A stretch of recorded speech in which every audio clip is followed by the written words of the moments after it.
Welcome back, everyone, to another session of Crituitous RP. Thanks for sticking with us after that week hiatus. So, jumping right back in, we don't have Ty and Lainey for today's session, but we do have a new friend. So, Jordan, welcome to the group. If you wouldn't mind just telling everyone who you are and what you do. My name is Jordan with a silent PH in the middle, and I run a YouTube channel called Forgotten Realms Explained, where we try to do 5 to 8 minute videos on Forgotten Realms lore, like little digestible bits of lore is kind of the goal of the channel. And yeah, I'm really excited to be here. So it's awesome. His videos are a very good source of quick pieces of information. I personally, whenever I'm setting up a session for a particular setting, I will usually see if Jordan with a PH silent has done a video on the topic. If he has, great. I'll then double check some of the information. Very good stuff. Definitely check him out. And if he hasn't, you're like, Jordan, make a video on this. And I'm like, that's a great idea. So and he did. He did. I think a couple of your latest videos have all been viewer requests. Yeah, it's been fun. And I had never played Forgotten Realms before I started here in this group. And getting started, I watched a lot of Jordan's videos to get caught up on that. So testify. It's good stuff. All right. Well, welcome to the group. We will jump into and figure out who Jordan is playing today in just a little bit. But first off, before we go into everything, the usual business stuff, we would like to thank our newest family members, the newest followers of our group. Those are Aki Provis, Dual Dot, Noas1, Rickmus231, Entenai, Heavyweight Geek, Agrippa the Green, and Padrino 2. So thank you very much to each of you for following us on Twitch. We appreciate all of the follows and all of the support that you guys give us. You can follow us as usual on our Twitter. We are at Crituitous RP. You can follow along with our out of session chat via crituitousrp.tumblr.com, and you can go and support us and via our Patreon at patreon.com/tayevent. Doing so gives you access to a bunch of things, including fun games with us, but also access to the out of session campfire RP that these guys do. It's great stuff. It's a good read, so definitely check it out. Right. We jump into our adventure. We are running through the Tomb of Annihilation adventure, a modified setup to it, and we are now actually quite far through. We are in the city of Omu. Our heroes have been exploring each of the different shrines, and they've learned a few things about the city of Omu. It was destroyed by some dark power they got to witness through a waterfall, which was nice. It was inside the city are a series of shrines to trickster gods. Inside those shrines are puzzle cubes that they need to be able to gain access to the Tomb of the Nine Gods. They can reasonably assume that the soulmonger machine that they're after is inside the Tomb of the Nine Gods. So once they get all the pieces, they can go after the machine. Everything's good. World is saved. However, a large group of Yuan-Ti have control over one of the puzzle cubes as of right now. So we'll address that at some point. But for now, we've been dealing with this new adventuring party, the Yellow Banner individuals. This group of people which consists of a drow, a dragonborn, an elf, and a human, a gladiator. These fellows are in the city of Omu for much of the same reason as our heroes, except they're here for plunder. They're here to get the treasures out of the tomb. And so we rejoin at the end of a long rest. I believe Zola and Grigori have just been having a conversation with Valindra Shadowmantle, another NPC. So many NPCs. Actually, Grigori was off to one not side. A part of that. Yeah, he stepped back and wasn't a part of that conversation. Mm-hmm. But on this morn, as everyone's kind of preparing for the day, Grigori, roll a wisdom save. Sure can do. Okay. All right, cool. You succeed the save. So you know that someone was attempting... I believe you should know. If you succeed the save, you know that someone attempted to scry on you. I think. I need to double check that. Sounds right. Yep.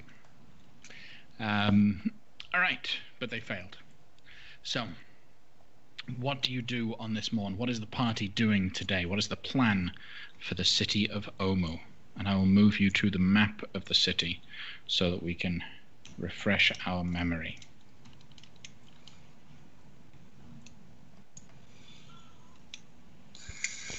Well, as we previously decided with our new Yellow Banner friends here, we were going to go get some more puzzle cubes, I believe. Mm-hmm. And your little campsite that you were sharing with them is over here. All right. Cool. Then, as you guys are packing up some of your goods, the Valindra turns to you and asks, which of the shrines are you going to go to first? Well, there's the one that's right to our east, right over that body of water. Mm-hmm. Okay. I don't believe we've been formally introduced. Dakar, what was that? I don't think he's here yet. He's not here yet. Dirk isn't here yet. All the more reason I've not been introduced. What's the fellow? What's the drow guy? The drow is Feline. Drow. Feline. Is your fancy wagon going to make it across this river? I believe it can. There should be a bridge that was set up by someone. I don't know who, but it looks like there's a pretty sturdy tree bridge across the way. Well, I totally forgot the drow were French. You can thank Chris Perkins for that. Thank you, Chris Perkins, for everything. Yeah. All right. So, if that's the direction that you all want to go, Valindra, speaking to you all, I will. I'll see you later then. Where are you going, Valindra? Oh, I have a business to take care of. You see, it's been a pleasure seeing you, but I need to, deal with a few things. All right. Okay. I'm glad you're all doing well. And with we need to have a conversation. She teleports out. Valindra. Rude. Yep.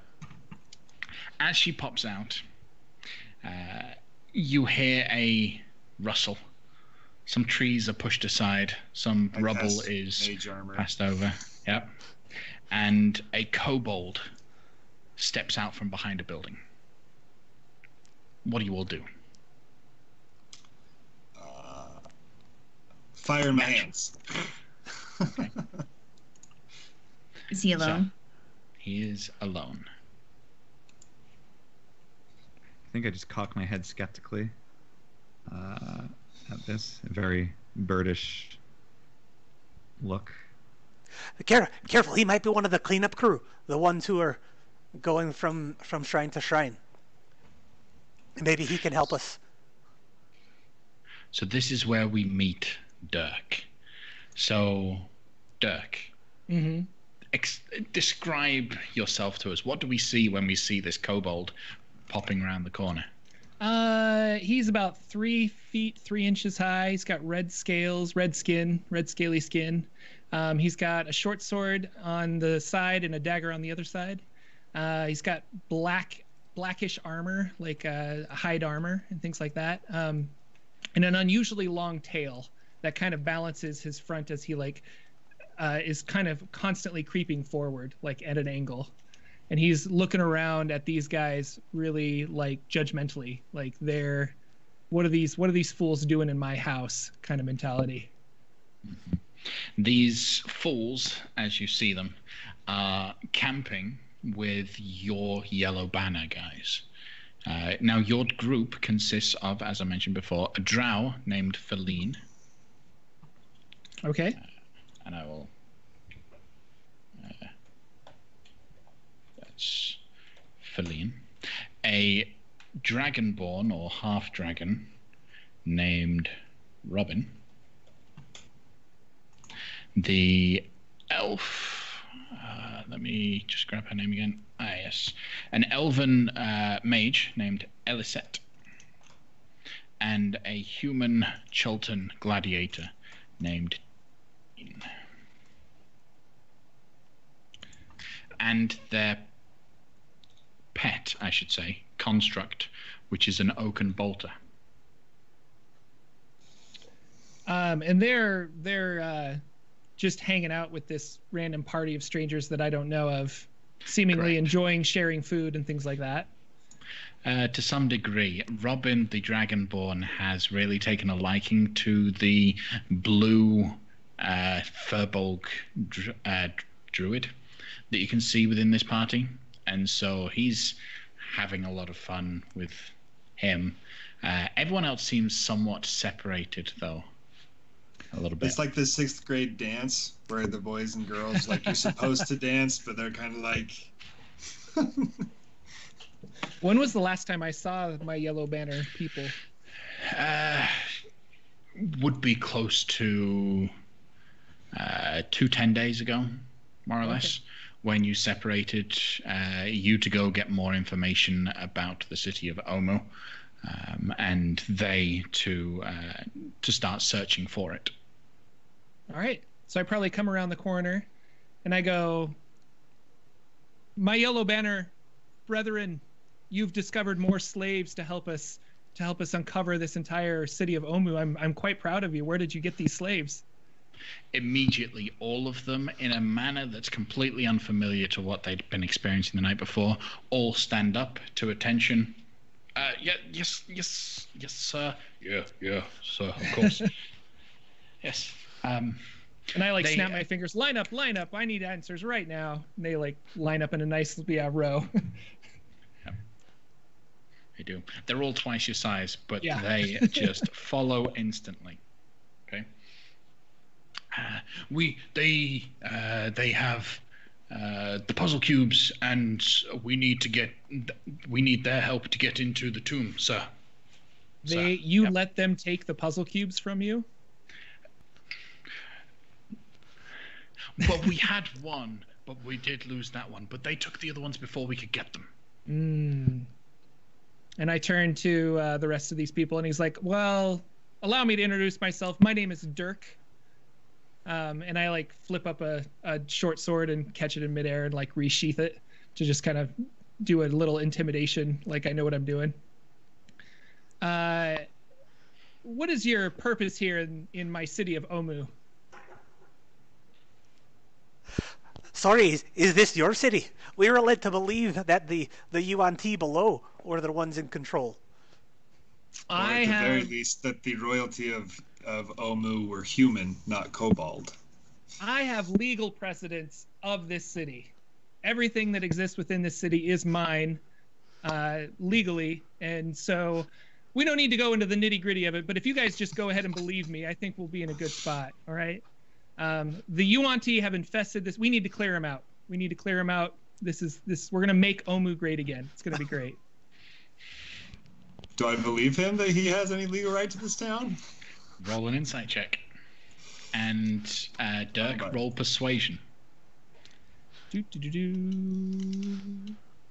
Open my character sheet because I'm prepared. Oh, I'm not good at persuasion. That's okay. You have truth on your side. I'm crappy at insights. That helps. Yeah, you could be a bad liar, but if we're a bad truth finder out here, don't matter. He's very confident in what he says, Grigori. Oh. So, Dirk. what manner of legal right that is, you don't know, but it seems he might actually have legal right to everything here. Dirk, I'm certainly open to considering the joint action, as your colleagues have already agreed to, against the UNT and any other threats that we're likely to find ourselves up against. But could you elaborate what you mean by legal right and claim to the city? Well, no, I can't elaborate on that because it's very hush-hush, very secret. I don't want to give away my sources, but just so you know, everything that's within this city does belong to me. So I can't have you going around stealing artifacts, taking puzzle cubes, just willy-nilly. I mean, if we're going to work together, we'll work together. But when this adventure comes to a conclusion, I'm going to need to take those back from you. I'd like to lean over to Feline at this point and ask, is this normal? Do you guys follow this guy? Mm-hmm. He's willfully? Yep. Oh yes. He created the banner. The whole thing? Yeah, he started it all. And I should say I probably have like a yellow banner insignia on my armor somewhere too. Mm-hmm. And I'm like tapping it as she's talking to my drow friend. How old is he? In kobold years? How old is Dirk? That's a good question. I put 30 years old. So I'm assuming, I'm not sure how old or young kobolds live, but I put 30. I believe that's fairly young for a kobold. Yeah, I think it is.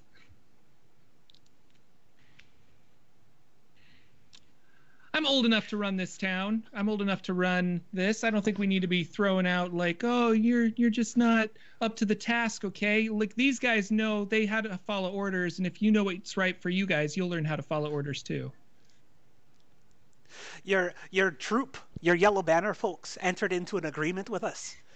And he like rolls his eyes and kind of shakes his head. What did they do this time? What kind of agreement? In exchange for our cooperation and protection from the dangers of Omu and the Tomb of the Nine Gods, we are allowing you and your Yellow Banner folks to take the 3 treasures you are sent here for and 1 additional treasure to be named later. 1 additional treasure to be named later. Mr. Teovanth, what 3 treasures are my guys after? So, specifically... and this was... Yeah, so you were hired by other individuals to get these items from the ancient city. I remember one of their names, but I can't remember the rest. So, yes. So, the Eye of Zaltek was 1 item. The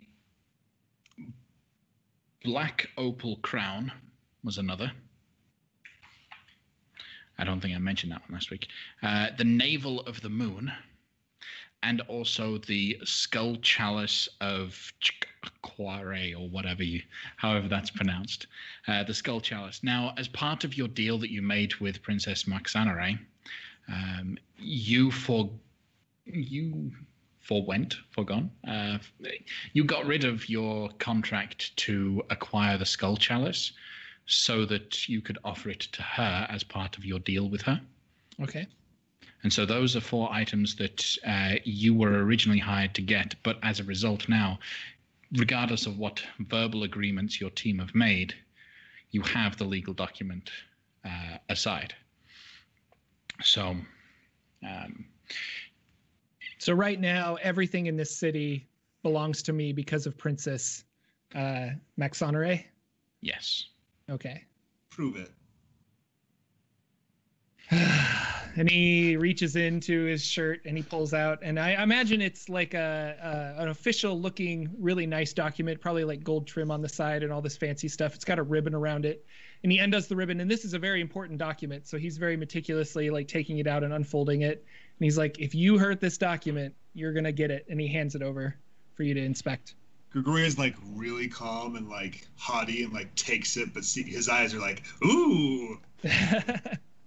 Reads through it. So Grigori, as you read through it, it would appear that even though the princess had told you that you can have whatever you want in the city as long as you get her the skull chalice, she has since written an actual official document and signed it that says more or less the same thing. Everything within the city of Omu or connected to it is the property of Dirk, the kobold, and the Order of the Yellow Banner,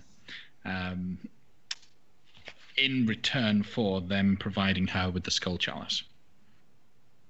So the deal that you had made previously is now official and documented for him. Roll it up, pass it back. It seems the Queen has favored you with the same task she gave us, though perhaps more official. Pass back the very document. more official. Thank you. Legally binding official. I'll say that. We'll see. No reason that we can't work together. I'm a bartering kind of man. We can come to some agreement. Maybe you get whatever magic item you want to keep. You pay me half of what it's worth, and I'll let you have it. Well, I believe we've already made an agreement as to these items. I understand that they're in a very dangerous place. Perhaps we'll wait to see who all is left at the end of it all before we come to that arrangement. Oh, no backstabs now. I'm watching you. No, that's part of the deal. But certainly we wouldn't agree to split things 9 ways if only 3 of us end up at the end of the day. True. Have they found any of these items yet? So, no, they haven't found all of the items, but you believe well, as far as you're aware, Oh, no. Grigori is going to quickly draw up an assignment clause that says if you and all your party die, that contract passes to us. We officially become members of the Yellow Banner should the rest of them disappear, only for the purposes of fulfilling and accepting the reward of that contract.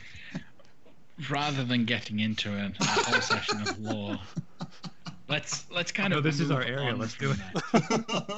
Whole session just writing up a contract. I'm sure that's what you came here for, right? Yeah.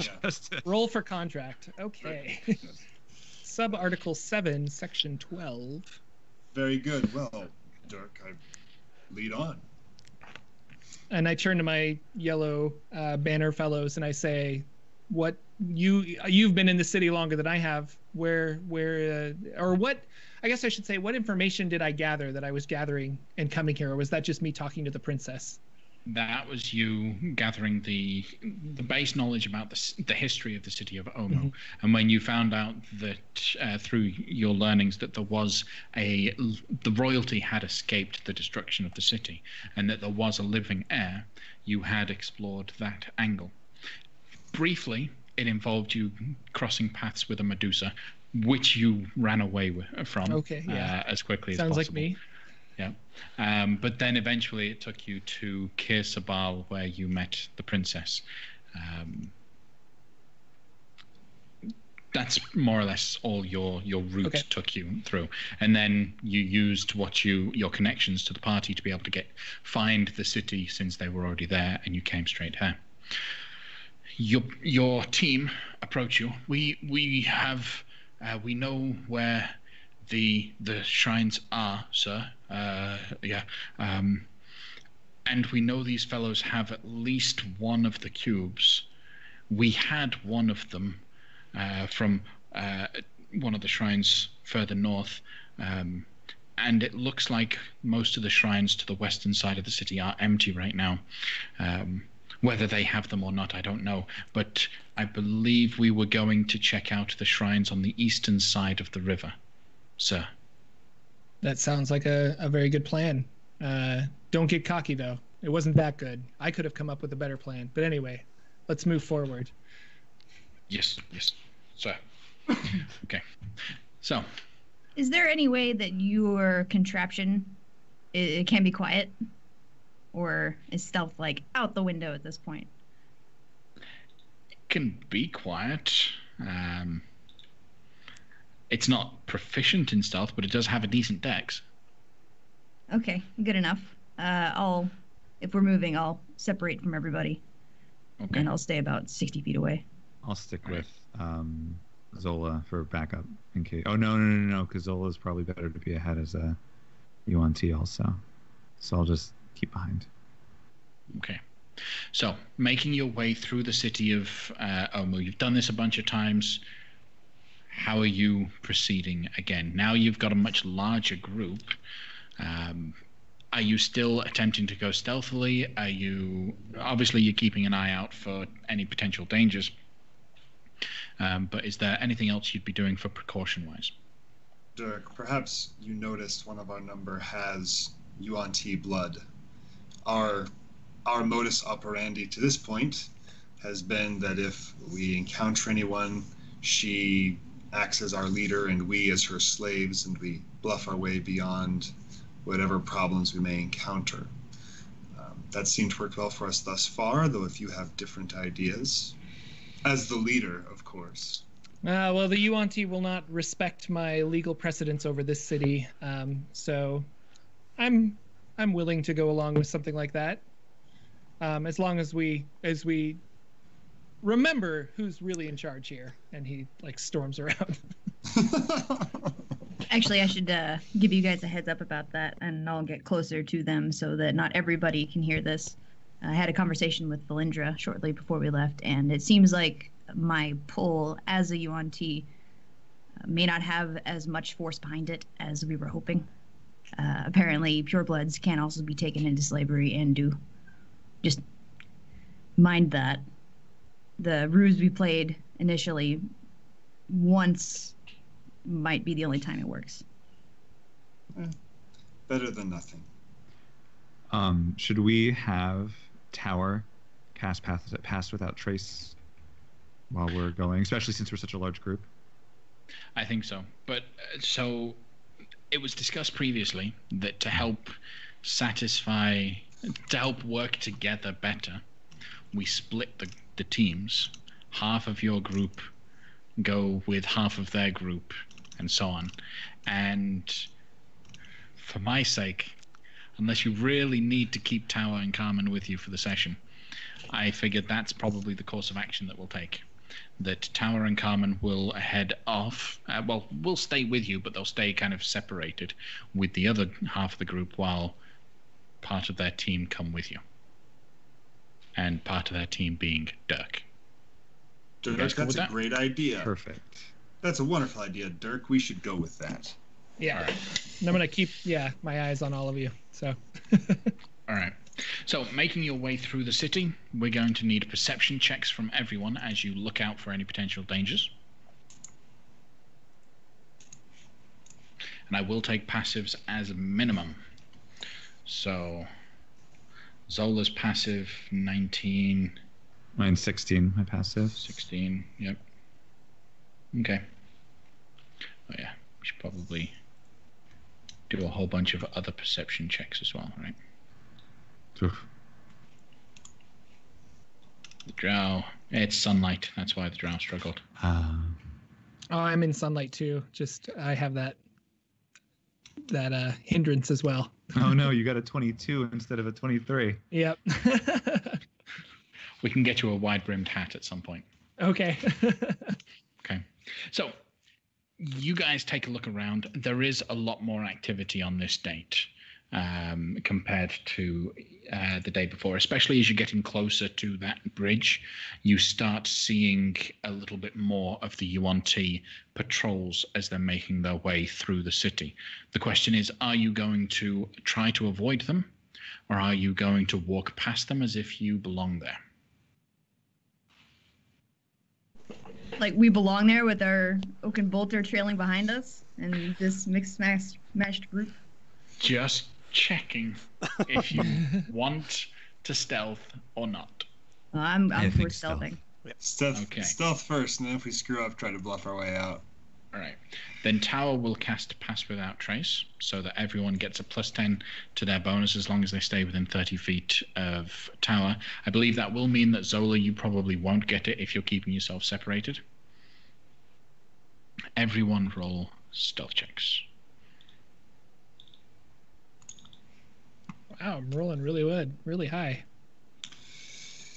Whenever that happens, I wonder if Roll20 is broken, but I don't want to say anything because if you did break it, let's just keep it rolling. Just let it go. Yeah, it'll be like that until we have to roll saves in combat.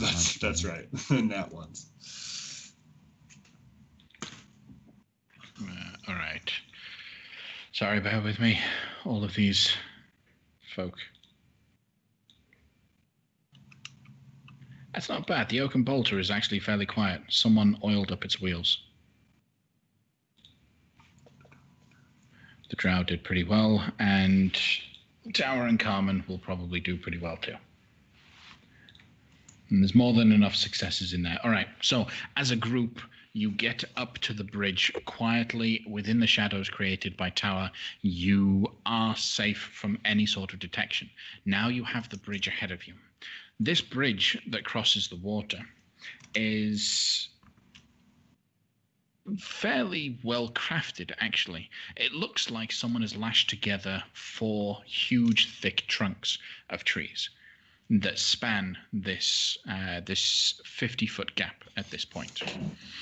The lashings are done with vines, and they're done in 3 positions throughout, one at each end and then one in the middle, to really give it that additional bit of strength.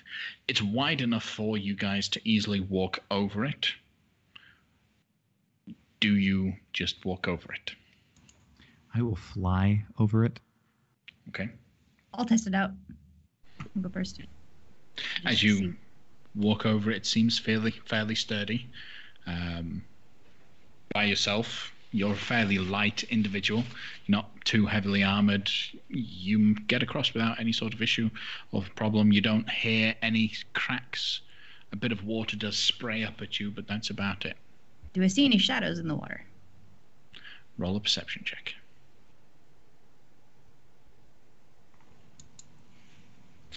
Nice. No, you don't see any shadows in the water. However, you do see an arrow as it flies towards you and just hits the bridge right next to your feet. Cool. I'll go hide. How far away? Ooh, nope. Okay. What? I was gonna ask how far away she was, but she's too far away. So great. I want to see, because if I was also crossing the bridge when that happened, just to look in the direction of where the arrow came to see if I see anything over there before retreating back. Roll a perception check. Okay.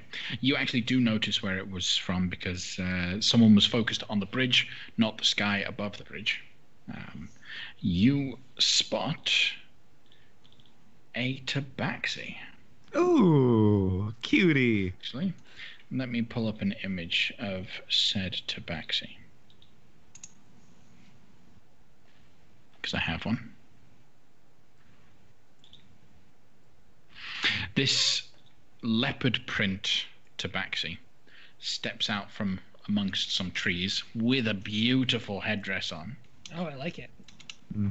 Very fashionable. Arrow pointed straight towards the bridge, trained on Zola's position, or at least the position Zola was at.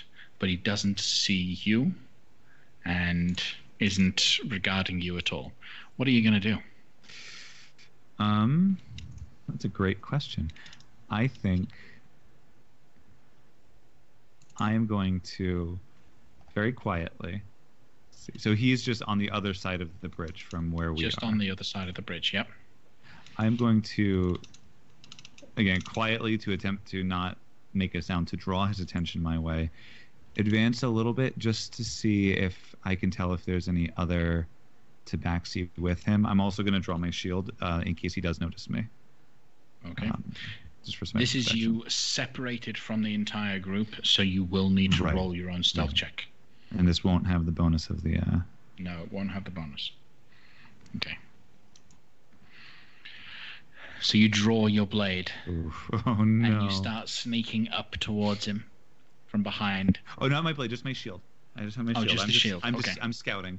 I'm just looking. I'm not gonna like. I'm planning to stay up ahead, or not up ahead, like up, to see if there's more. I'm not attacking him. That wasn't my intention. As you approach with your shield up, yeah, he turns, yeah, fires a shot aimed at your feet, or below you, in fact, not where you're standing, and just shouts out to you, "You shall not pass."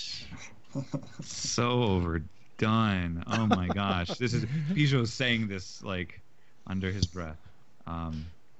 We're not here to cause any problems. We're just passing through. That's all. Just coming by. None shall pass the bridge. I am the guardian of this bridge. Why can't none pass the bridge? Because that is why I am here. Okay, but that doesn't tell me why. That tells me what you're here for. You don't look like a troll. How far away is he from the group? He is on the other side of the river, so if everyone stayed on the other side, he's more than 50 foot away. He's probably closer to about 100 foot away from you. Okay. Yep. I'm going to try to, like, doing whatever I can to not appear threatening to him. Like, lower myself a bit so I'm at his level. But I won't land, so I won't have officially crossed the bridge. Because I don't want to... As you kind of try to make yourself look a little bit less intimidating, you see kind of a frown come across his face, almost a look of disappointment as he shrugs his shoulders. I guess it will not be today. What will not be today?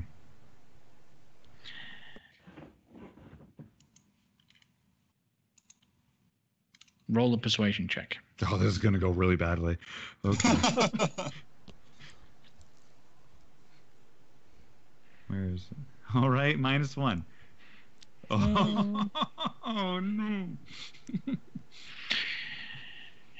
I guess it is you who must die today. Whoa, no, that's not at all a good idea. I'm going to try to back away as quickly as possible. I'm going to walk towards the bridge until I'm within 50 feet of him. And I'm going to start sneaking up behind this guy, about 30 feet back. On the bridge? I ran and I hid. I imagine I didn't hide right on the bridge. So the question, though, is which way did you run? Forward. Okay, so you ran forward. Okay. Yeah. All right, fine. All right. Then you did run into a position where you could then start hiding and surrounding him. Bag of Nails is looking for a true death. Can you provide it? A true death? What does that mean exactly? An honorable death. Well, from what I understand, with things going on right now, if you want to die honorably, you should wait a little bit. Yeah. And I'm going to look behind me, like, towards anybody that's better at talking, but since they're all being sneaky about it, I'm not going to know where any of them are. Yeah, I'm not being sneaky. I'm just walking across the bridge. And when I'm within 50 feet... flipping between the two of you. He's looking very paranoid as he's desperately trying to keep both of you in his sights. Yeah. Are you the one to grant Bag of Nails a true death? Well, who knows? What is a true death? What could you possibly want? There are normal deaths, and then there are true deaths, and then there are honorable deaths, and I'm going to cast Enthrall. I'm going to cast Enthrall with my confusing... with my string of distracting words Oh to no! cause him to Hold focus on. only on me. Okay, What is if this he thing that you succeeds just this did? save, then he critted a shot against you. Against which you? Nope. Against failed. Grigori. So he fails the save. All right. So any creature that can't be charmed succeeds. That's fine.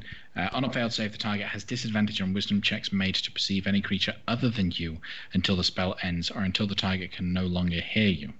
Okay, so he's enthralled by you. That's right. He still fires He's a focused shot. on me. Sure. Okay, so natural 20 hits you, right? Well, let me check my character sheet, but yeah. Right. Oh, that's Take so much damage. 15 points of piercing damage, and I need you to roll a Constitution saving throw. 15 points of piercing damage. What about, was there... Oh, nope. At which point you then take... I'm going to throw Favorite of the Gods. Why Okay. not? I think I have to roll perfect to pass it, but... You 13. gotta try. All right. So you take an additional, that's 50 points of poison damage. 50 points? Yeah. Yeah, I go down. Okay, I'm attacking. Okay. That's not cool. Then, without a map, because the map isn't needed, let's roll for initiative. As the enthrall ends, everyone roll for initiative. I don't seem to have a icon to click on. Do I have a character? Let me pull you in, and I'll... Yep. So Dirk is over there. Let's double check. Grigori is on the bridge, unconscious. Grigori, roll a d10. Roll a d10. Oh, no, I know what this is. Oh, no. What was the result? 10. Or no, 7. A 10. A 7. Okay. Mine was a 7. Initiative for Jordan was a 10. Okay. You fall backwards and stay on the logs. Ooh! I thought that's what it might have been for.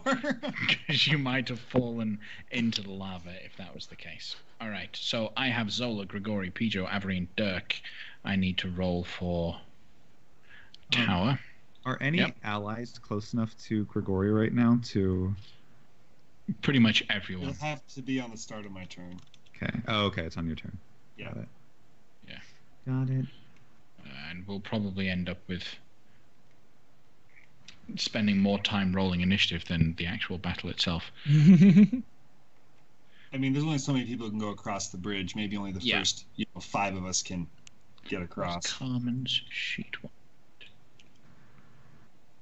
Okay, there we go. I will roll for your party. His party is behind, maybe. We'll say that. Okay. And then Bag of Nails. We need to roll initiative for Bag of Nails.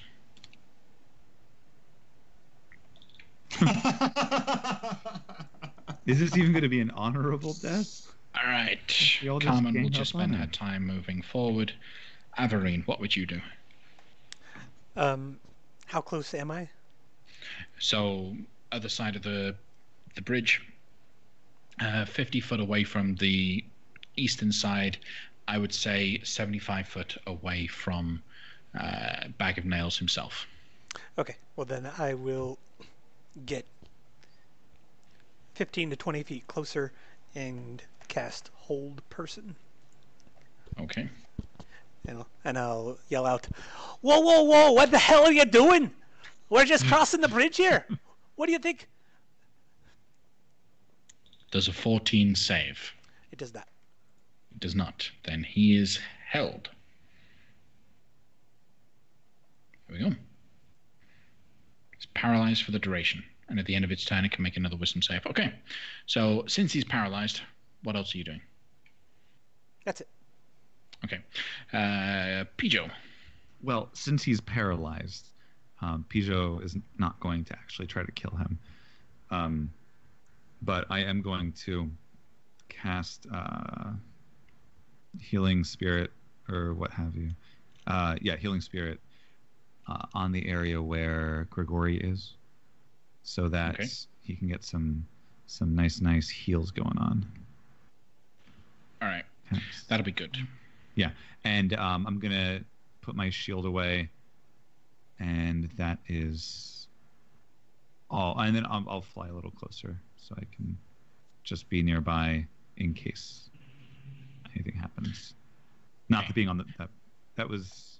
I think that's enough actions. Yeah, healing spirit's a bonus action. Shield, fly over. Grigori, the start of your turn. Yeah. Order of operations, That's I the would question. say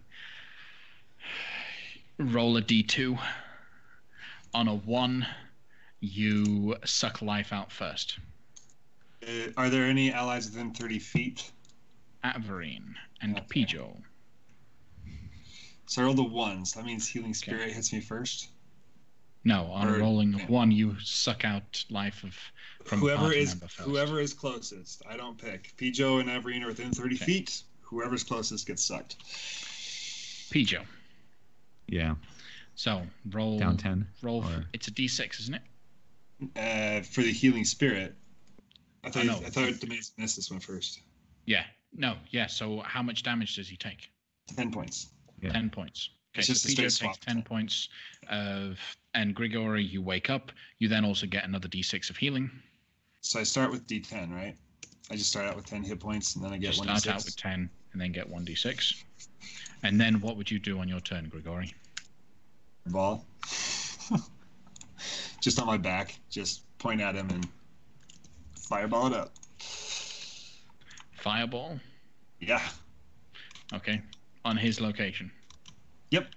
Because I'm not sure. I saw where he was. I went down, woke up, and was like, all right, just going to burn that whole sucker to the ground. And the bridge that we're on right now, too. That's a great animation. Yeah. All right. So he needs to roll a dexterity saving throw. And I'm going to empower that spell, dang it. But if he's paralyzed, doesn't he automatically fail? That is a good point. Yes, he does. Automatically fails the save. I'm assuming Zola and everyone else aren't close enough for this fireball to hit them. You haven't crossed the bridge yet, so. Yeah. He's paralyzed, but that's not a crit automatically, right? So It's I'm not still considered gonna. a crit. It's just Right. I'm damage. gonna empower the spell then. Okay. I'm gonna get rid of all those 1s and the 2. 1, 2, 3, 4. Okay. 4. That's 4d6s. But Plus 21, keeping 21. 1. There we go. 35. Right.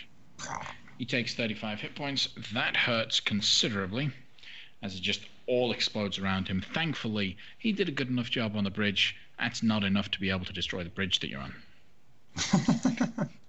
I'll stand up and Okay.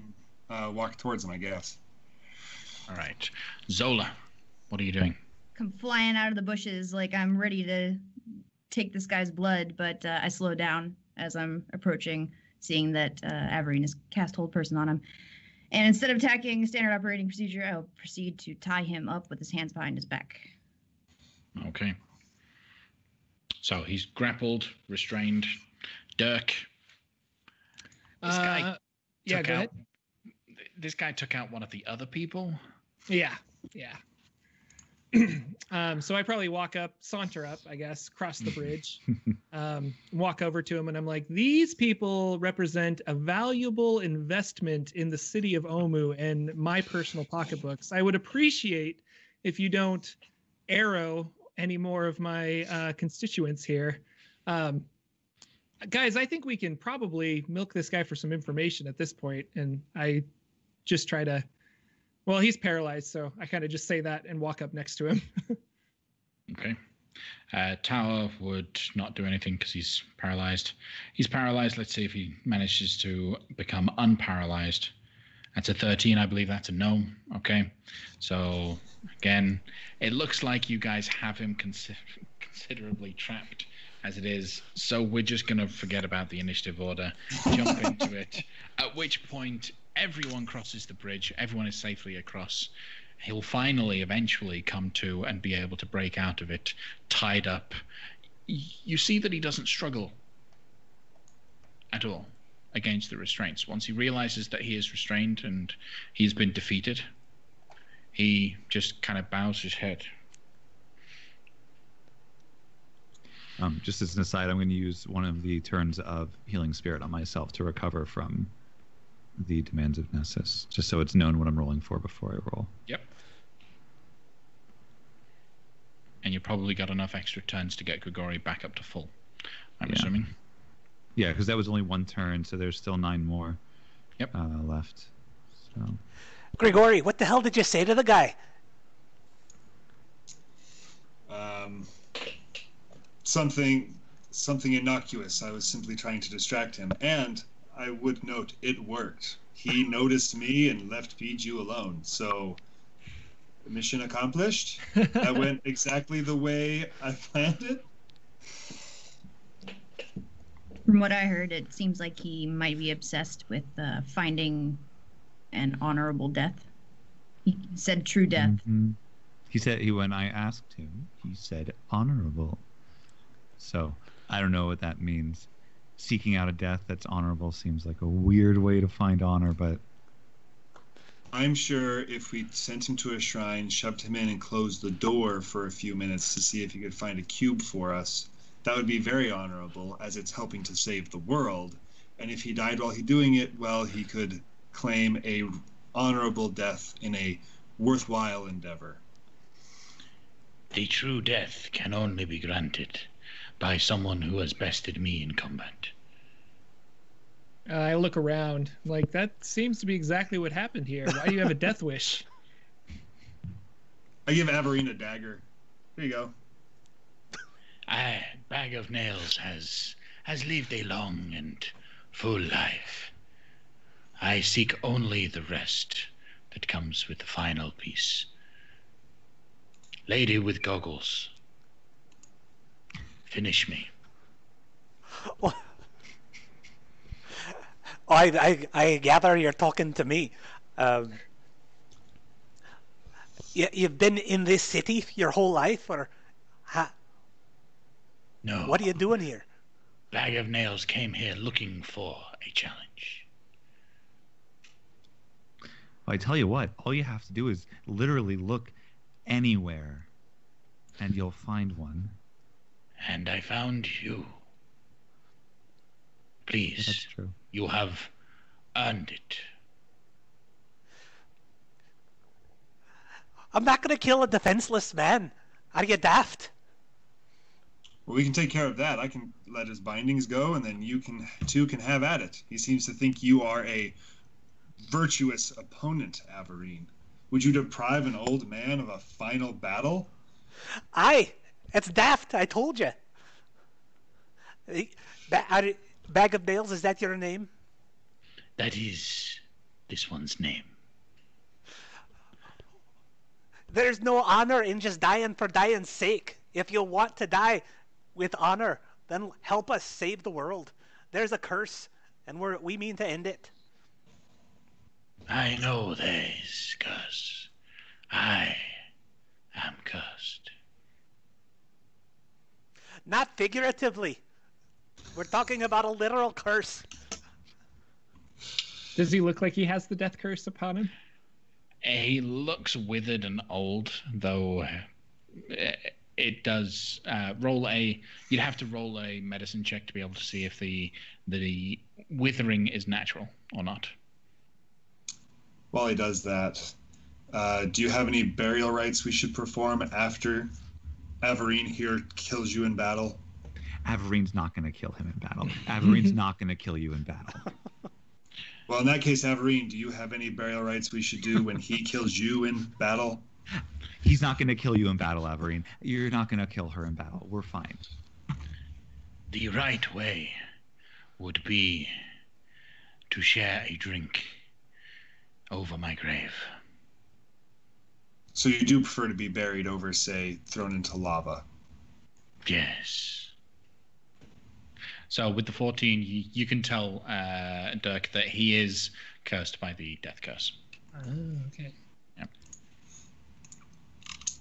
I believe my friends here are trying to save you, remove this curse that is upon you. you could still live out your days if you allow us, or if you can help us. We're looking for cubes of sorts. Have you seen any fancy cubes around?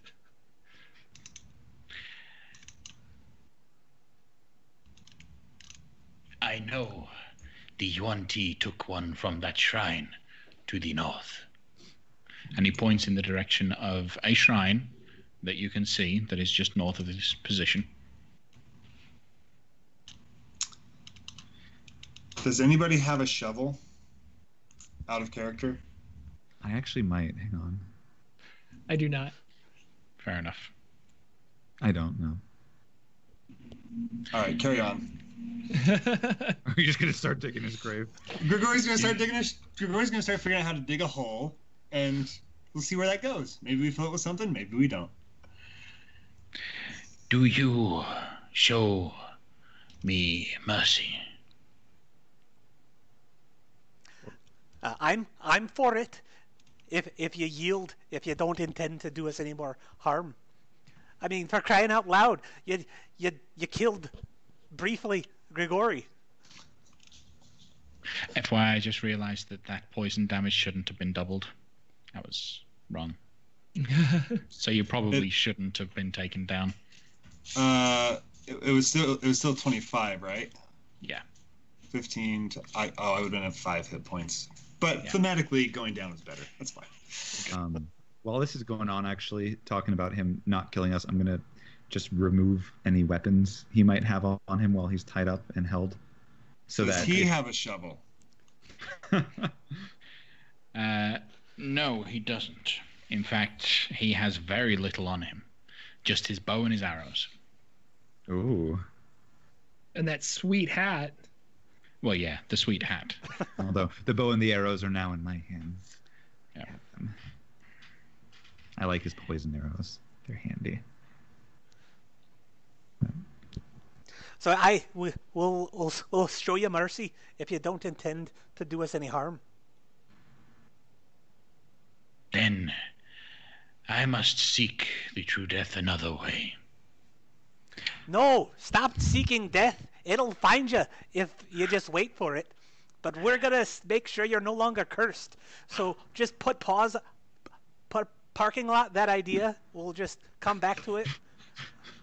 What's a parking lot? I know you've seen a lot of Evergreen, but... And why are you referring to his hands with those paws?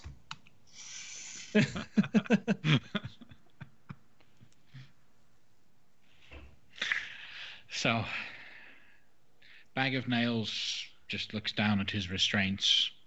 Yeah, I'll start untying him. Wait, he doesn't even have a bag of nails on him?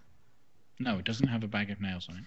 Oh, I would have thought that he would have had a bag of nails on him, in addition to his stuff. Huh? I mean, if my name was Bag of Nails, I'd probably carry it around all the time. Would you care to sit and share a meal with me? That sounds nice. No, we're kind of busy, Biju. We have to find more puzzle cubes. Which direction did the Yuan-Ti take the puzzle cube to the north? They took it to the old temple in the ring northeast of here. So just to clarify, on our map, the shrine that we're standing at right now is the one that they took the cube that from. He's pointing to, that they took the cube from. And it's close enough that you guys can go up to and take a look at it. You will notice the signage and the carvings of Unk.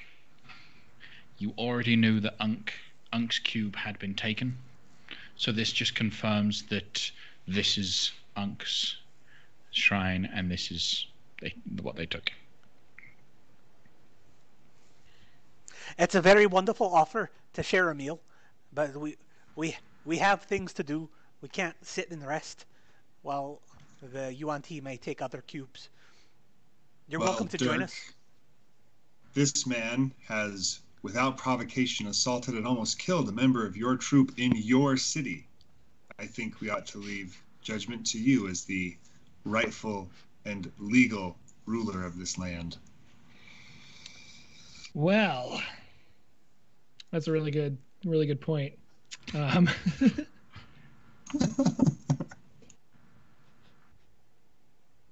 I see this man is already dead.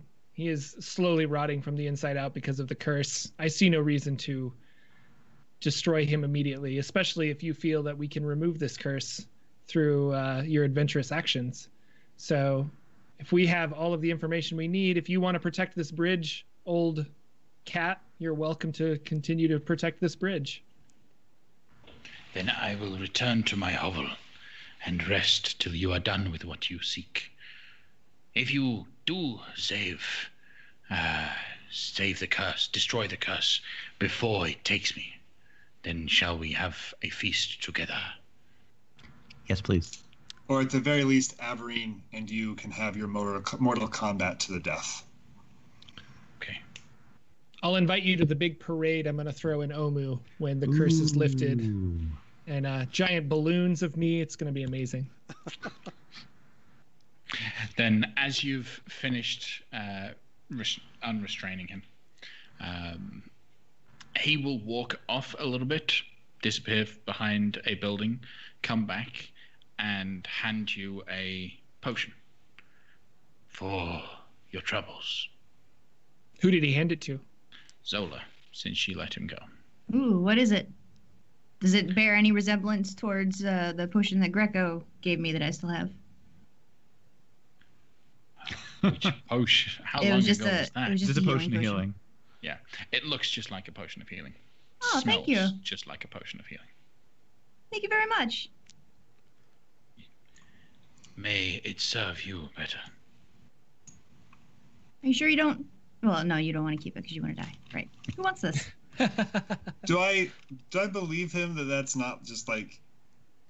Because I was just poisoned and almost died. Is that just like a vial of poison? So the second, oh, I'm hurt in combat, and I drink this, and then I just keel over dead? Roll an insight check. Ooh. What did you roll? 19. Okay.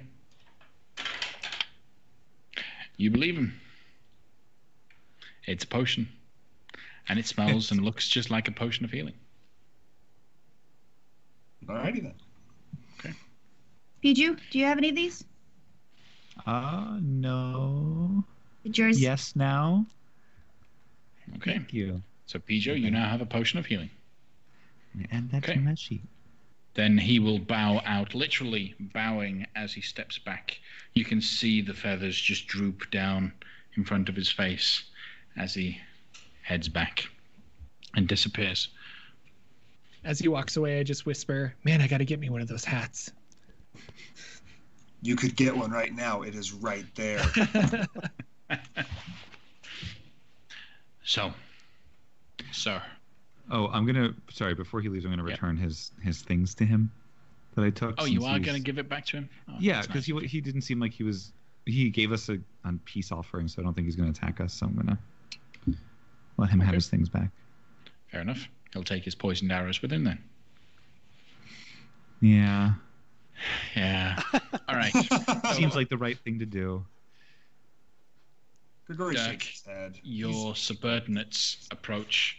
If that shrine is emptied by the Yuan-Ti, where do we go to next, sir? Do we believe that it's actually empty? Yeah, I feel like we should investigate it. And then, do I have a map of this area? Would I know where to go next? You know where the shrines are, which are each of the dots that you can see on the map. The big map placeholder things on the map. The waypoints. We had heard from a separate source that the shrine for Ankh had already been plundered of its cube. I want to say 3 separate sources now. So I'd rather not risk any dangers in that shrine for a cube that we believe not to be there. Well, Zola, as you are the one who speaks Omuin, though I suppose, Dirk, as this is your city, do you speak Omuin? Or read Omuin? I have servants for that. As one would. If this is truly the altar of Unk Zola, we could, as you say, probably move on. That is probably enough proof. As you approach it, obviously you can see the Unk signage, but you can see the opening is wide open, and right in the center, beautiful, brilliant, shiny flail snail shell. Right in the center of this this shrine, and it's just cascading a brilliance of rainbow colors everywhere.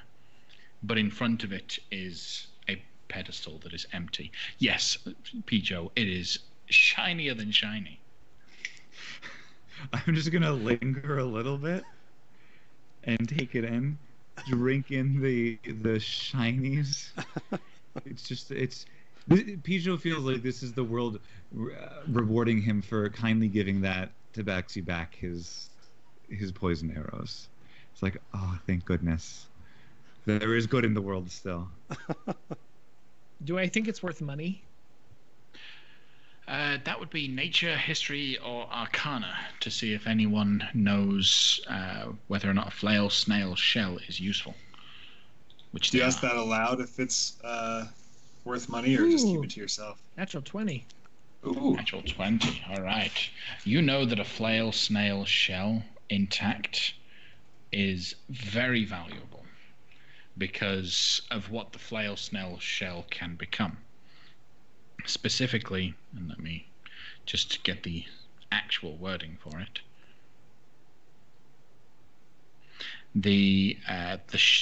A flail snail shell, which weighs about 250 pounds, sells for about 5,000 gold pieces. It's useful for creating spell guard shields and robe of scintillating colors. So I like very valuable particular items. So, do any of you have a magical bag that might alleviate the weight of this shell? Oh, maybe one of us does. Why do you ask? Because we need to take this with us. It's very, very valuable. I'd hate to just leave it out here for anyone. Well, Grigori, you have one, don't you? I do, indeed. So, yeah. So why'd you say maybe? I don't... Well, because if we put in the shell, then we might not be able to put in something else. I mean, what do we get out of carrying the shell? You found it, so, and as the legal owner, of course, Omu is yours. What you would know is one shell can make 3 shields that have the anti-magic shell trait on them. I saw a bunch of valuables stuffed on the back of your construct thingy. I'm sure that it could hold it as well. Oh, that's right. I have a construct. Yep. Okay. I would like to check for traps to see if this thing is trapped. I'll help you. Okay. Roll either perception or investigation, depends on the kind of, if you're actually getting physical with it, like touching it, that's investigation, but if you're just looking, that's perception. Getting physical, investigation. All right. With assistance from Zola, which gives you advantage. Yep. All right. So looking about it, the shell itself isn't trapped, but the floor immediately around it is. It is sat on one big pressure plate. Okay. Is there a way I can use some rope and do like a pulley system and try to like lasso it and swing it towards me so it doesn't actually hit the pressure plate? It's sat on the pressure plate. It's on the pressure plate. Okay. Yeah. Gonna have to pull an Indiana Jones. How big is this shell? Didn't work out too well. But it's 250 pounds, so that's like that's a lot of sand in a bag. It's big in diameter. Yeah. It's a 6-foot wide shell. How fragile are those kind of shells? They could be broken easily. If this would be dangerous. and it would use up Bookmark's abilities for the day. But if I had 100 additional pounds of something, including a person, I could potentially put myself and the other object on it while we take the shell off. And then once the shell is out of the place, I can just teleport out. If you want it that bad. Can you teleport with somebody? Yes. How much do I weigh? Not a lot. Yeah, about 100 pounds. Zola, while I hate to put you in danger, what prevents you from just jumping at that shell, grabbing it, and then teleporting back? Ooh. Why take someone with you at all? It's because Just swashbuckle, swing in there, pick it up, and pop out. Ooh, okay. Yeah, I like that plan. So daring. It might destroy a rope. Grigori's a very supportive boyfriend. Go for it. Endanger your life. I do it all the time. Is that what you're going to try to do? Well, how am I gonna get a rope up on the ceiling where I want it? If only you had a needlessly reckless party member. So you have this big shell. How far around it is this plate? Like, is it a 5-foot space between me and the shell? 10-foot space between me and the shell? How close can you get without being on the plate? You can stand right next to the shell. And standing next to it, you're not even stood on the plate. The plate is the diameter of the shell, the circumference of the shell. So she could climb on top of the shell and then just teleport off. Yeah. Hypothetically.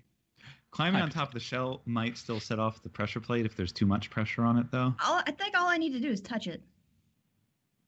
Okay. I just need to be in contact with it. I love it when a plan comes together. I'll just try to do this carefully. Yeah, okay. and I'll go up to it and I'll touch it carefully and try not to distribute any more weight on it, and then port. Okay. Outside.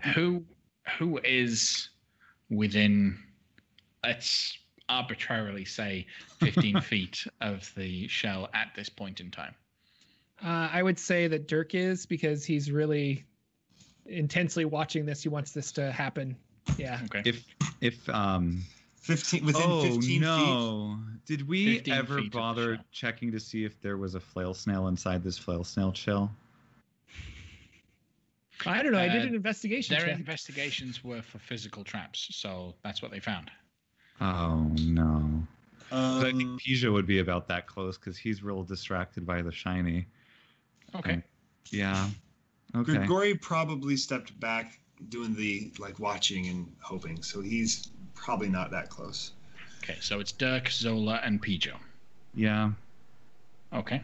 All right. So you grab the shell, you touch the shell just lightly, not putting any pressure in it, but enough that it can be considered part of your stuff so that you can dimension door with it. You use the ability. You go, right? The pressure plate then lifts. Who's still within 15 feet of it is just Pijo and Dirk. Mm-hmm. I need you both to roll dexterity saving throws as there is a fireball that explodes from underneath it. Ooh. I like that. So Zola, you get the shell perfectly. Like you're outside with the shell. It's safe, all intact, and it's great. I'm gonna punt it and go. You're gonna punt. Spike it. Yeah, I got it. So how much damage do I take? 32 points of fire damage is how much you take. Dirk, you take half that at 16 points of fire damage. Because of evasion on dexterity saving throws, I take no damage when I would take half. So I nimbly dodge out of the way. So it's just Pijo. No, I was just too distracted. All right. But you're still conscious, right? Oh, absolutely. Yeah, I'm doing fine right now. I mean, not fine, but I'm doing. So you guys now have a flail snail shell, not the flail snail itself. you have a flail snail shell, and with your natural 20, Dirk, I'll let you know so that the whole party knows what you have at your disposal. If you can figure out a way to make use of it, it's a heavy thing, so it's going to be difficult to do so. But the anti-magic shell, the snail, or rather the creature within the shell, has advantage on saving throws against spells, and any creature making a spell attack against the snail or creature inside the shell has disadvantage on the attack roll. If the creature succeeds on its saving throw against a spell or a spell attack misses it, an additional effect might occur, as determined by a roll of a d6. 1 to 2, if the spell affects an area or has multiple targets, it fails and has no effect. If the spell targets only the snail, it has no effect on the snail and is reflected back to the caster. On a 3 to 4, no additional effect. On a 5 to 6, the snail's shell converts some of the spell's energy into a burst of destructive force. Each creature within 30 feet of the snail potentially takes force damage, based on the level of the spell. So if you can utilize that in some way, it is a pretty decent shield against magic. But it's a 250-pound shell. Yeah. And could we break it to make a shield? Could we craft shields out of it in the field here, or we would have to go back to town or something? Does it lose its properties if it's broken? A skilled armorer would need to craft it in a very specific way to make sure that it doesn't break its magical abilities. All right. Construct. Snap. Carmen says, take it? I may know a guy. Yeah. So right now it's on the back of the construct. Awesome. I'm happy. Thank you, guys. Or more. I don't really say thank you. I say good job. All right. So where are you headed now? You wouldn't even be able to. That's too big to even put into a bag of holding, right? Yeah, you can't fit it in a bag of holding. All right. Well, it looks like we've got a temple on an island surrounded by lava, or we can just head along this raised walkway to the end there. The one at the end of the raised walkway is closer to where I know the UNT to be. It is right next to the front door. If they've gotten this one for Unk, they probably have that one too. Thinking a confrontation with them to get our puzzle cubes? Well, if we know they have one and we don't want to risk getting trapped in tombs that were already plundered, then going to them might be the best way, because then we just get all of them that they have.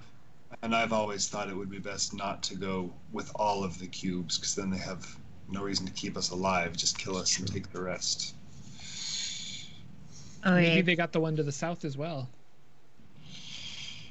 If we do decide to head after the one or ones that Nissi has, we're going to have to stop and plan a little bit, because Valindra gave me some very interesting information last night, including the fact that there is a back entrance into the fortress, but it's got a Hydra in it.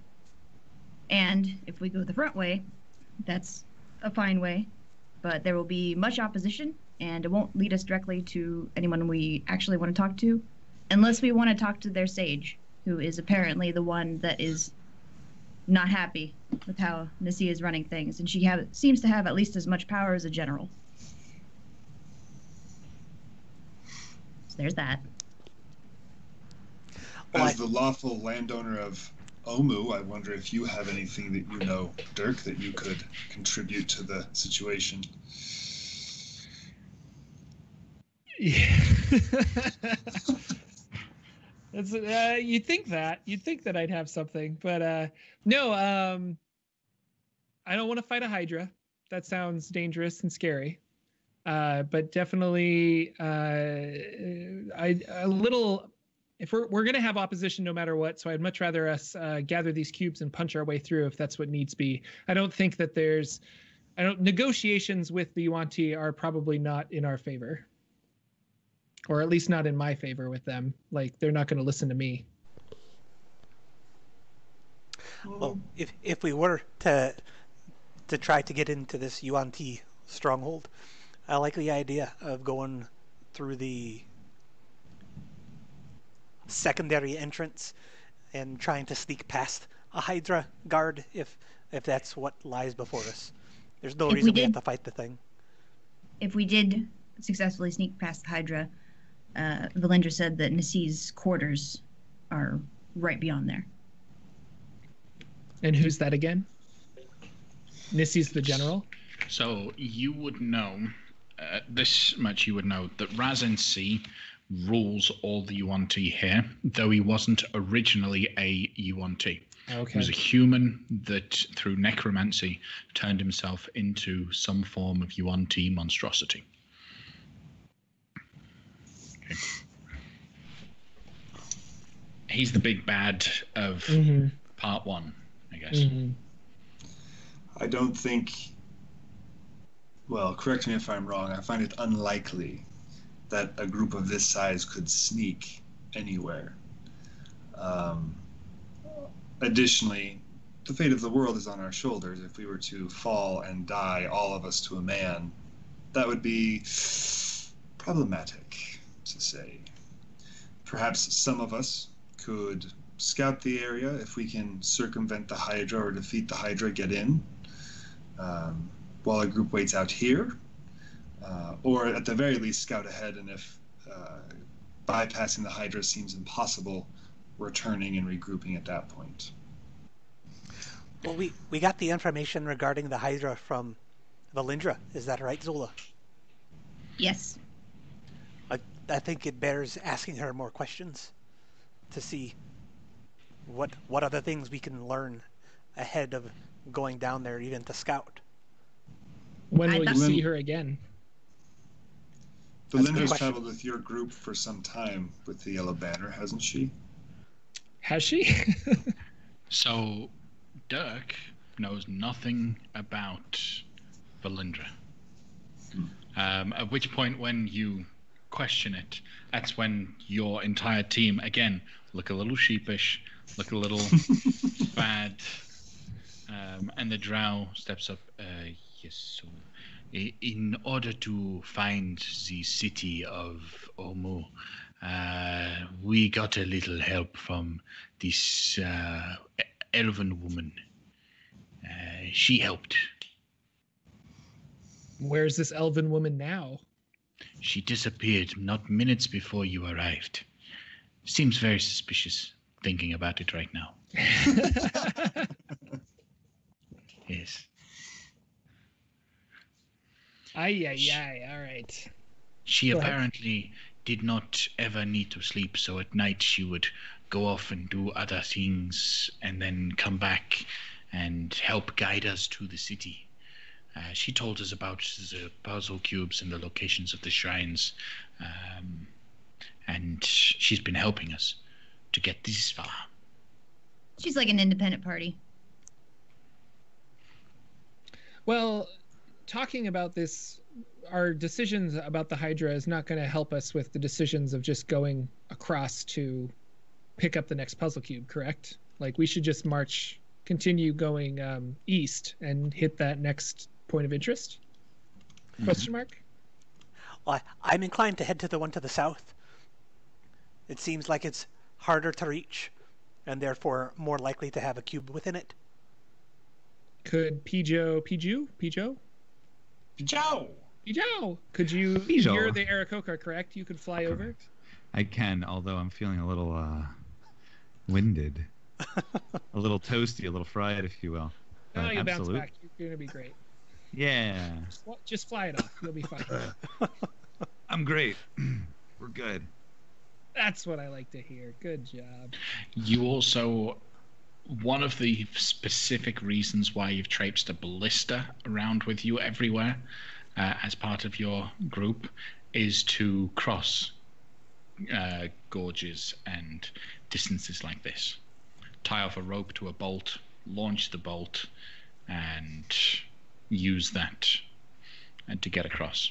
So you specifically have trained your people to cross gaps like this. Oh, I have? Yes. Okay. Great, so you can join me. Yes, absolutely. Once you get done scouting and come back and let me know if I do need to fire myself across the no, not fire you. I don't mean fire you. I mean... Tie a rope to my fire ankle. A bolt. I fire the bolt, and the bolt carries me across. It's very That's what you said. Dr. Strangelove, right? Just riding the missile now. I like it. Okay, I guess that's the way this works. No. All right. Cool. So, if that's the way you're headed towards the southern one, the one over the lava. As you get closer to that space, obviously everything starts getting so much hotter. The air is almost spotted with ash as you get a little bit. There's a little slight fall of ash over the place, and giving everything a slight layer of dust. Wipe off my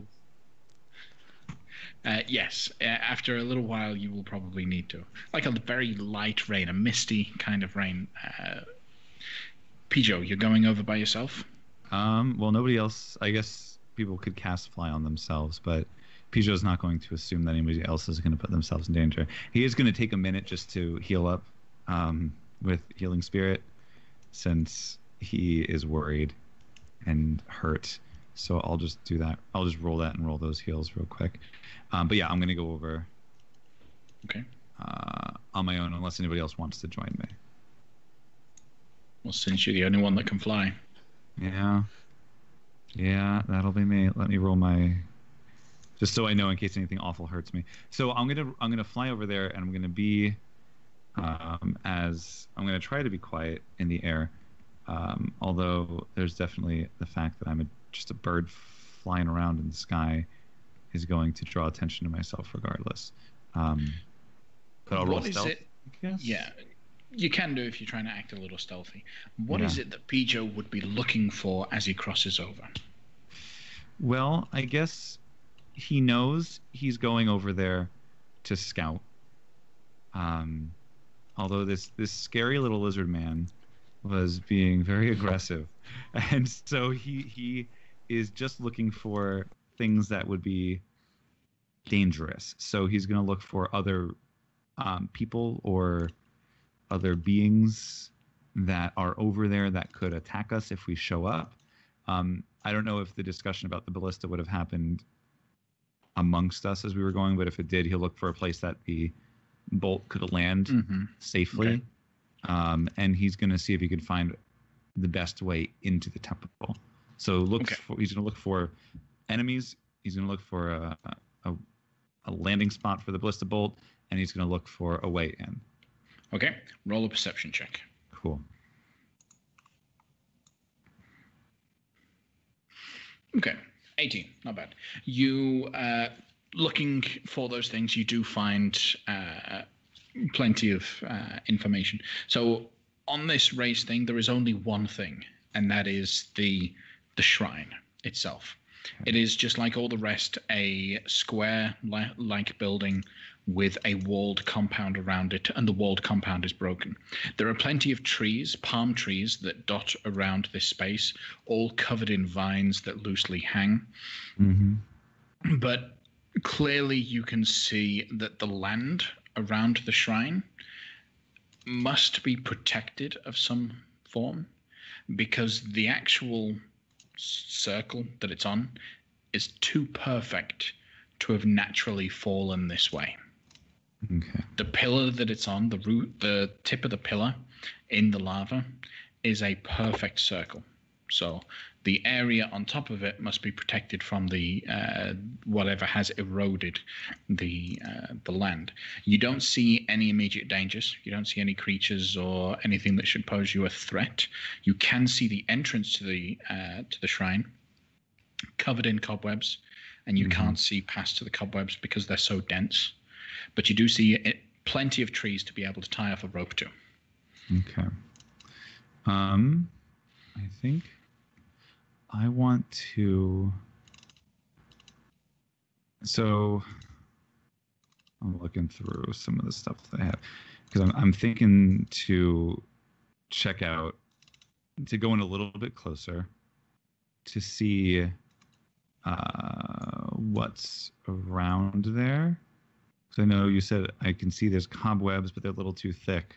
Is that because of the distance that I'm checking it at, or is it just because of the pure thickness of the cobwebs? There is just so much cobwebs. Even being right in front of it, it closes off all view. Okay. Well,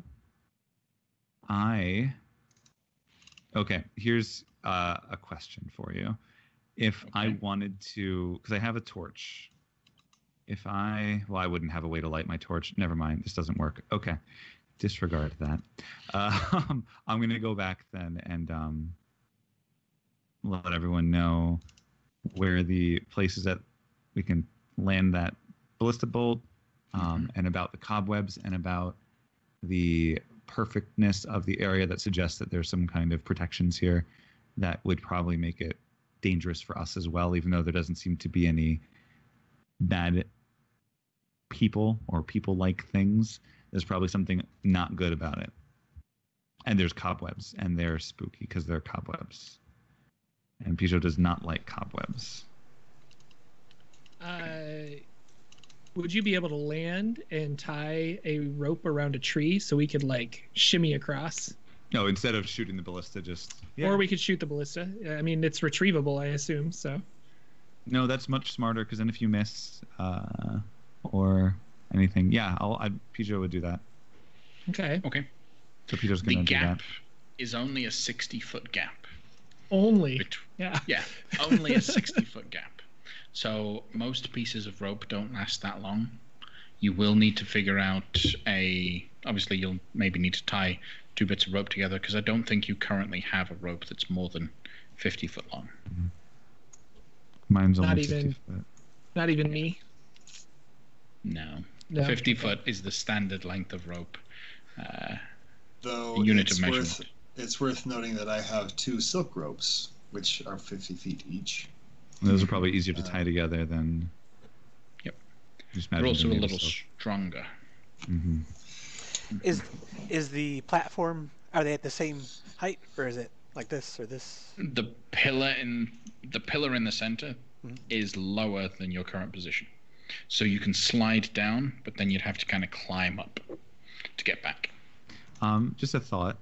I don't know if anybody has mending as a cantrip, but could you cast that on 2 ends of a rope to fuse them? Because you're not technically mending it, but I think a rope is always like cut off, right? So it's always in a state of being broken. If you could We're getting real philosophical now. If you could find the other piece, the piece that was originally next to it. What if my rope and their rope? Oh. No. Understood. Okay. All right. Well, if you're going to use Grigori's rope, you're welcome to mine. If not. Okay. So who's going to be tying the 2 pieces of rope together? Does anybody know how to tie a knot? I've seen some people tie knots. I could try. Mm-hmm. What kind of check is it? Well, that's up to you guys to describe to me how you would use your skill that you would prefer to use in order to make sure that this rope is taut. So are you using, for example, athletics to just make it as tight as possible? Are you using some intelligence-based check to make the perfect knot that doesn't slip? Or are you, what are you doing? I want to use my thieving pick hands, and I want to use sleight of hand to take the 2 and jumble my arms together. And when I pull them back, there's this beautiful knot, but it's this really quick motion of tying them together. Okay. For sleight of hand, that's kind of what I would like to use. For sleight of hand, sure, go ahead. Roll a sleight of hand check. 14. As you pull apart, your hands do slip a little bit. No one else would notice it, but you notice it. You think it's a fairly good job. It's not the best work you could do, but it looks like it's tied together. Do I feel like I want to test it before I test it? Testing it would be a great idea right now. All right, so who's our strong... I hand 1 to the construct. Is the construct with us, correct? Construct is with you. And I'm hold on to this edge of the rope, and then I go to who's the strong boy? Tower. The Furbolg druid. I'm also semi-capable. I think maybe Carmen or Pijo might be good bets for that.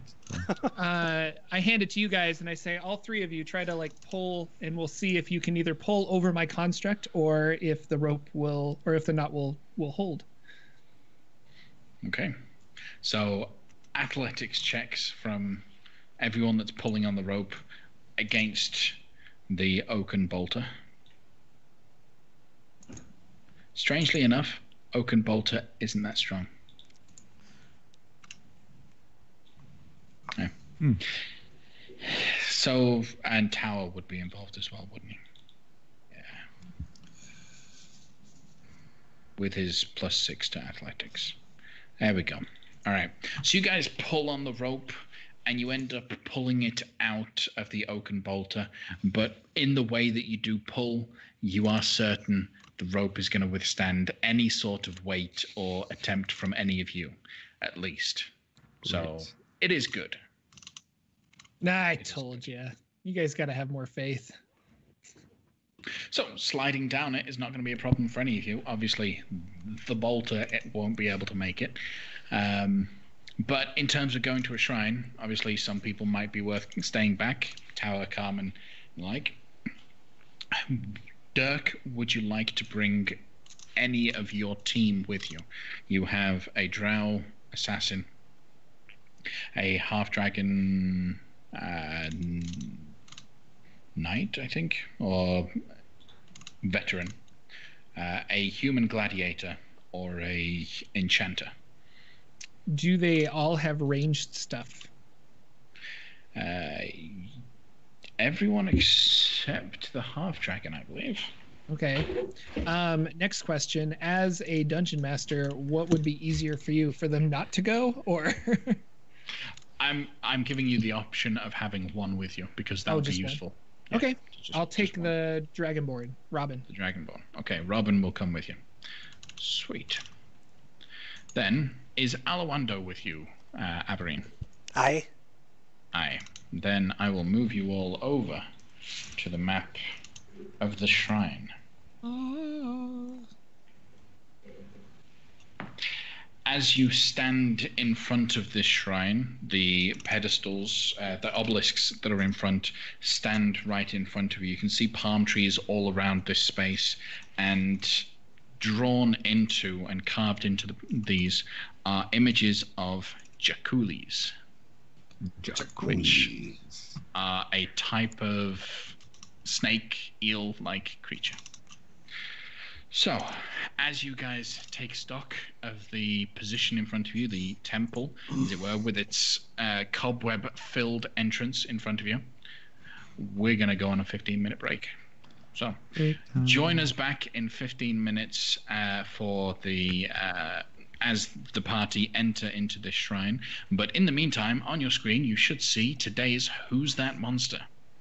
So, type in the chat what you think that monster is, and let us know so that we can see at the end of the break whether or not you were correct.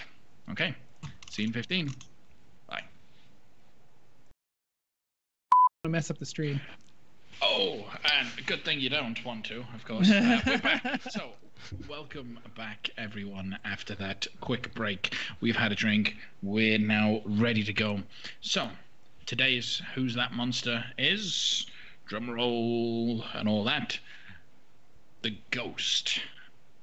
So, last session, our heroes entered into a shrine that was actually dedicated or created by Uptau in order to test their abilities to fight together as a unit, and they fought against ghosts while they were in there.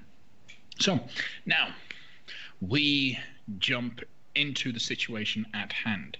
Can you all see yourselves at the entrance to the shrine? Yep. Word. Okay. The shrine to Moa. On the entryway, on the front, you'll notice that the obelisks to Moa's shrine don't have any text on it. Unlike others, which have had a little line or a bit of text that have been on the actual obelisk, this one doesn't have that. So how do you want to proceed? Can I touch it to see if there has ever been anything there? You can.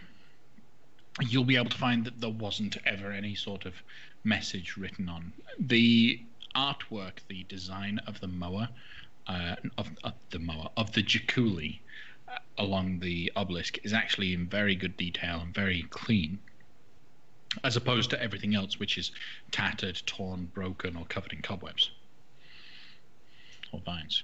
Well, that there's nothing here might actually be the clue, potentially.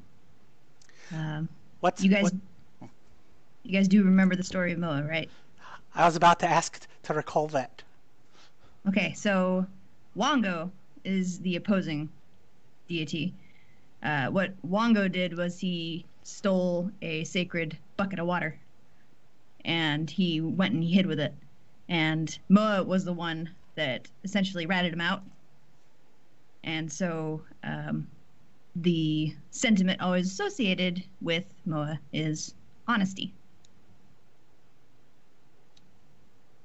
But again, that there's no writing here could actually mean something in and of itself as well. And previously, there's been writing on these temples that you guys have been coming up to? Yes. There's always a piece of information saying, this deity teaches us this, and then that's the theme that you have to walk through the temple with.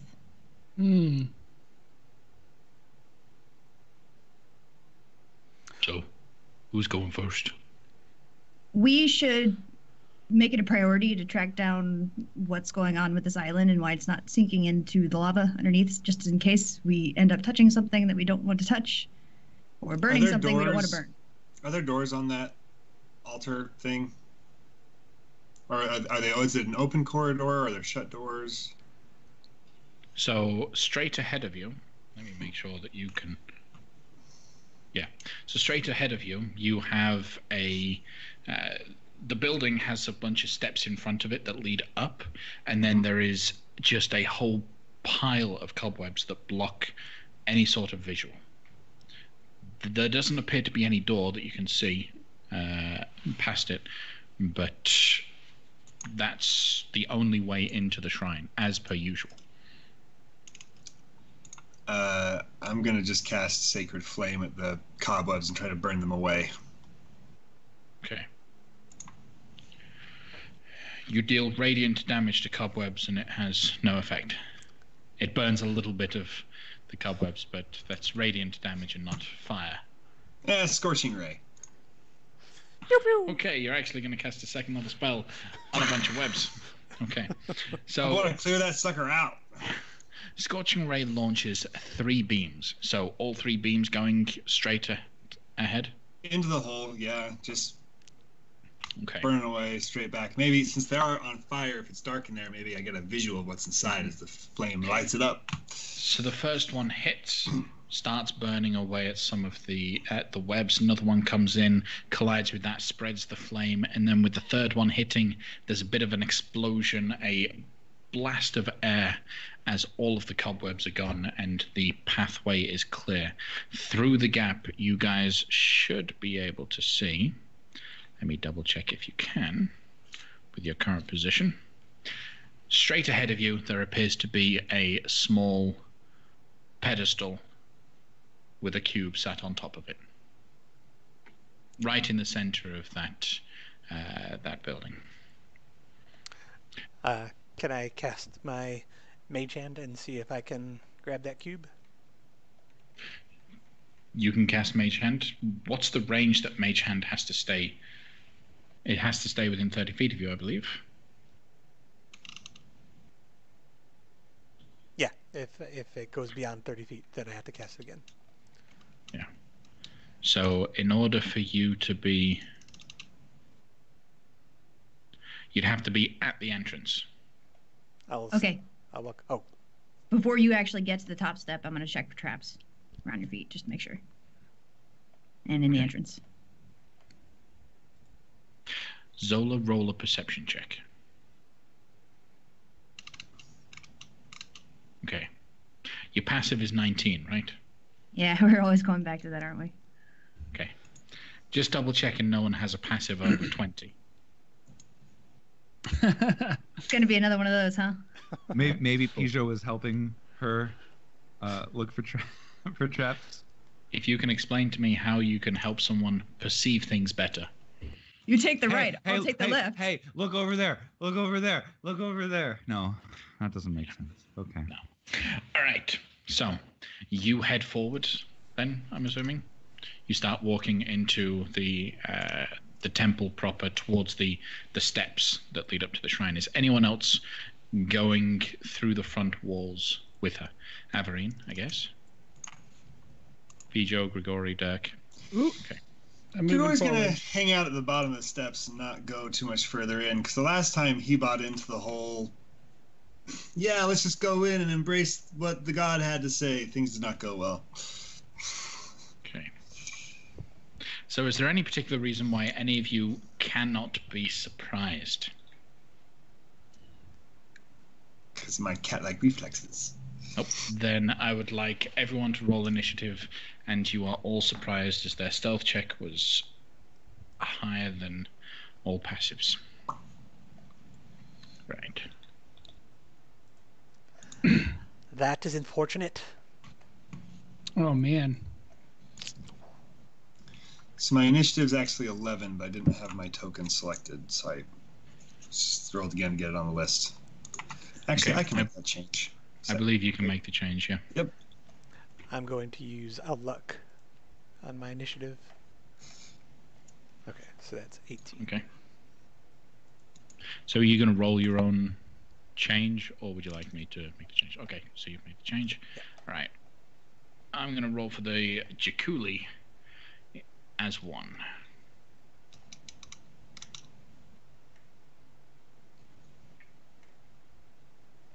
Come on, there we go. All right. So you're all surprised until the end of your turn. So Zola, you end your turn. You're no longer surprised. Averine, Half Dragon, Grigori, Pijo, Dirk. We go down to all the Jakulis. Now, none of you are considered surprised, but they do get to have their turn. So one of the Jakuli is going to jump down and attack Zola.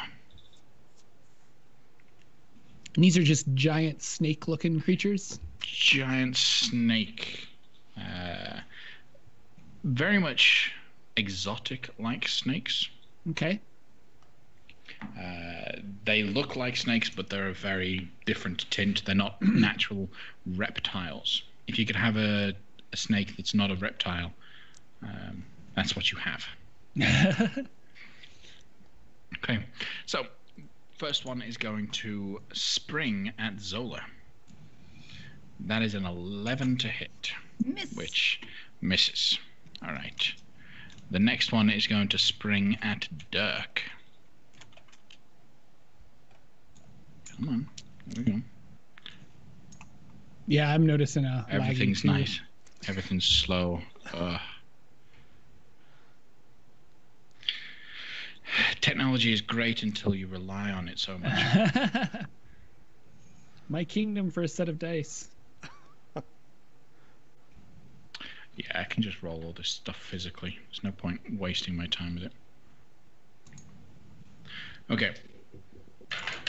So attacking Dirk, I have a 17 to hit. Yes, that hits. Okay. So as it springs forward, it then wraps around you. You take 16 points of piercing damage.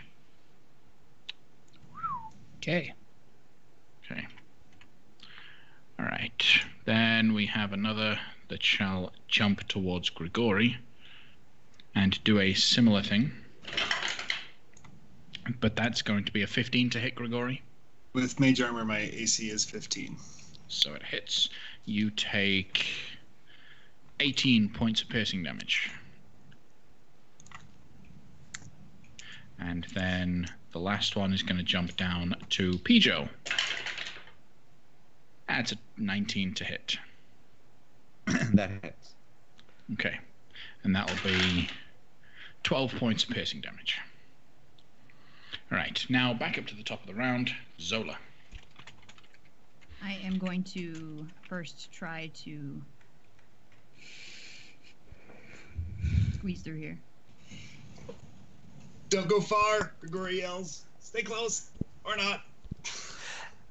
And before Zola strikes, I recall a vision that I had, and I know that this strike is going to be a critical hit because my portent of 20 says so. Okay, what was your other portent for the day? 17. Okay, all right. So, go ahead and make your attack. That's going to be a natural 20. Yeah, I'm gonna lay to waste the one that's constricting Dirk at the moment. Okay. There you Natural go. 20. A waste of a portent there. I told you I saw it. You did see it. You It was did just say that wasn't a mechanical use of it. That was just Averine talking. Flavor. Right? Yeah. Yeah. So, go ahead and roll the sneak attack a second time. Right. There you go. Okay. That is a dead Jakuli. That's a lot of damage. And then with my other hand, I'm going to use bookmark and stab this other one. Try to stab this other one. All right.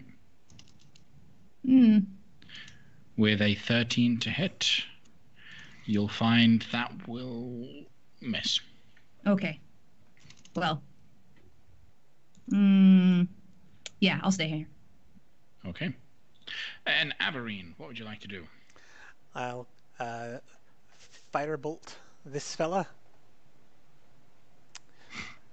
That is a 19 to hit. That's going to hit. 5 damage. Which, the fella to your west, sorry, or your east? I'm sorry. On the left, so west. Yeah. Okay. So 5 points. All right. We need some audio. So just turn that on. If you can hear something, Jordan, it's me. Okay. Anything else from you, Averine, as you blast this creature with the fire? That's it. Okay. All right. Then we have the half dragon who was behind. She's gonna run up.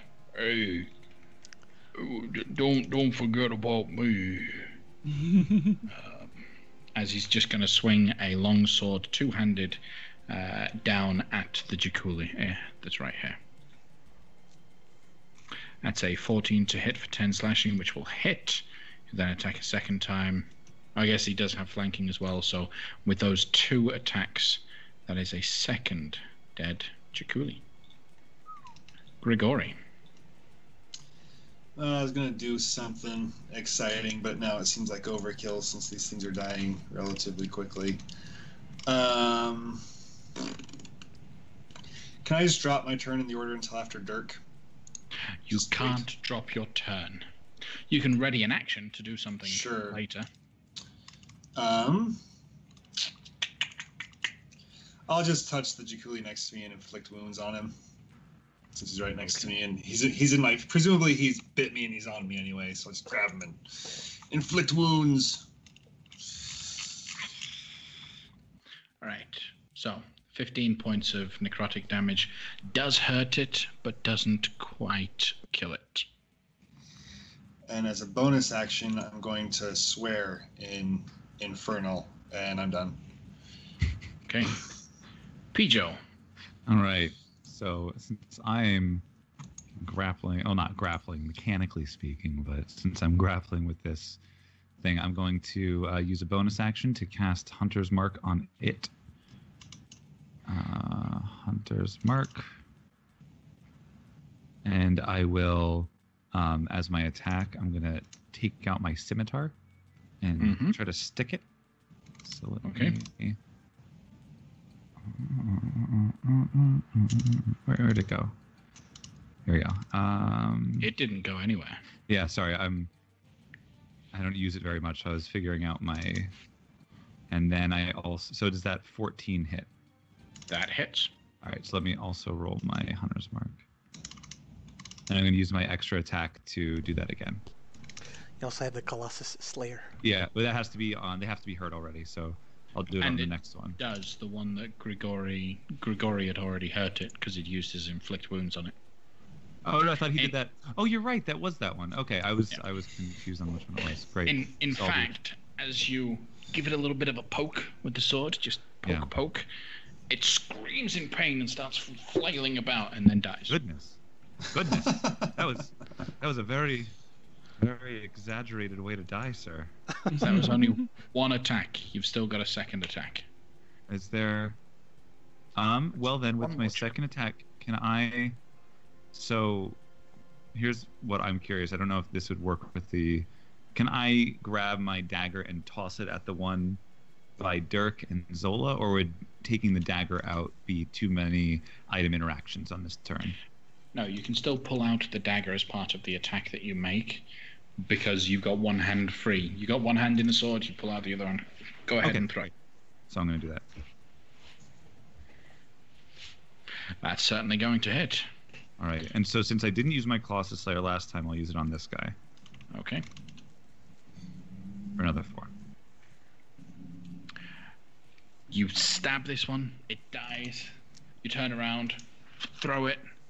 That blade slices right down the center of the Jakuli's stomach, splitting it clean open. That's another dead Jakuli. There you go. All right. Nice and easy. I'm going to go get my dagger back and clean off my scimitar while this is happening. Okay. It's very gross. I stab it for good measure to make sure it's dead. Like, yeah, take that. All right. So before all this happened, Zola, you were looking for traps. Roll a perception check. Yeah. You don't see any traps on the steps. However, you do notice, from your current vantage point, you should be able to see that along the walls of the passageway, there are arrow slits, and the actual floor tiles on the passageway, the entire floor, the 15-foot tunnel in front of you, is all false floor.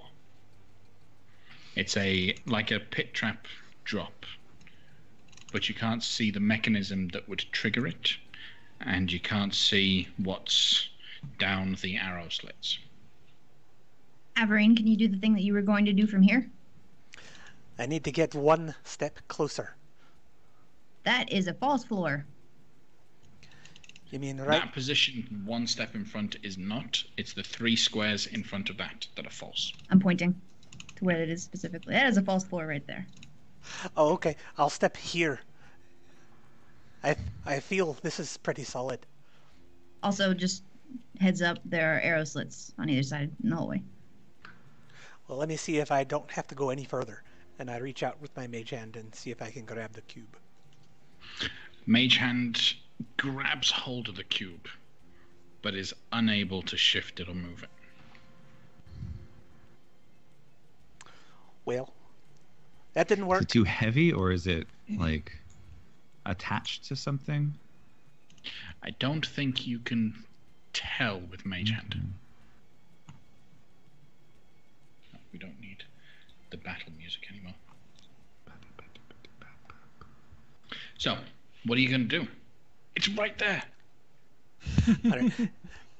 Zola said there's something up with the floor. Can I take a closer look and see what's up with it?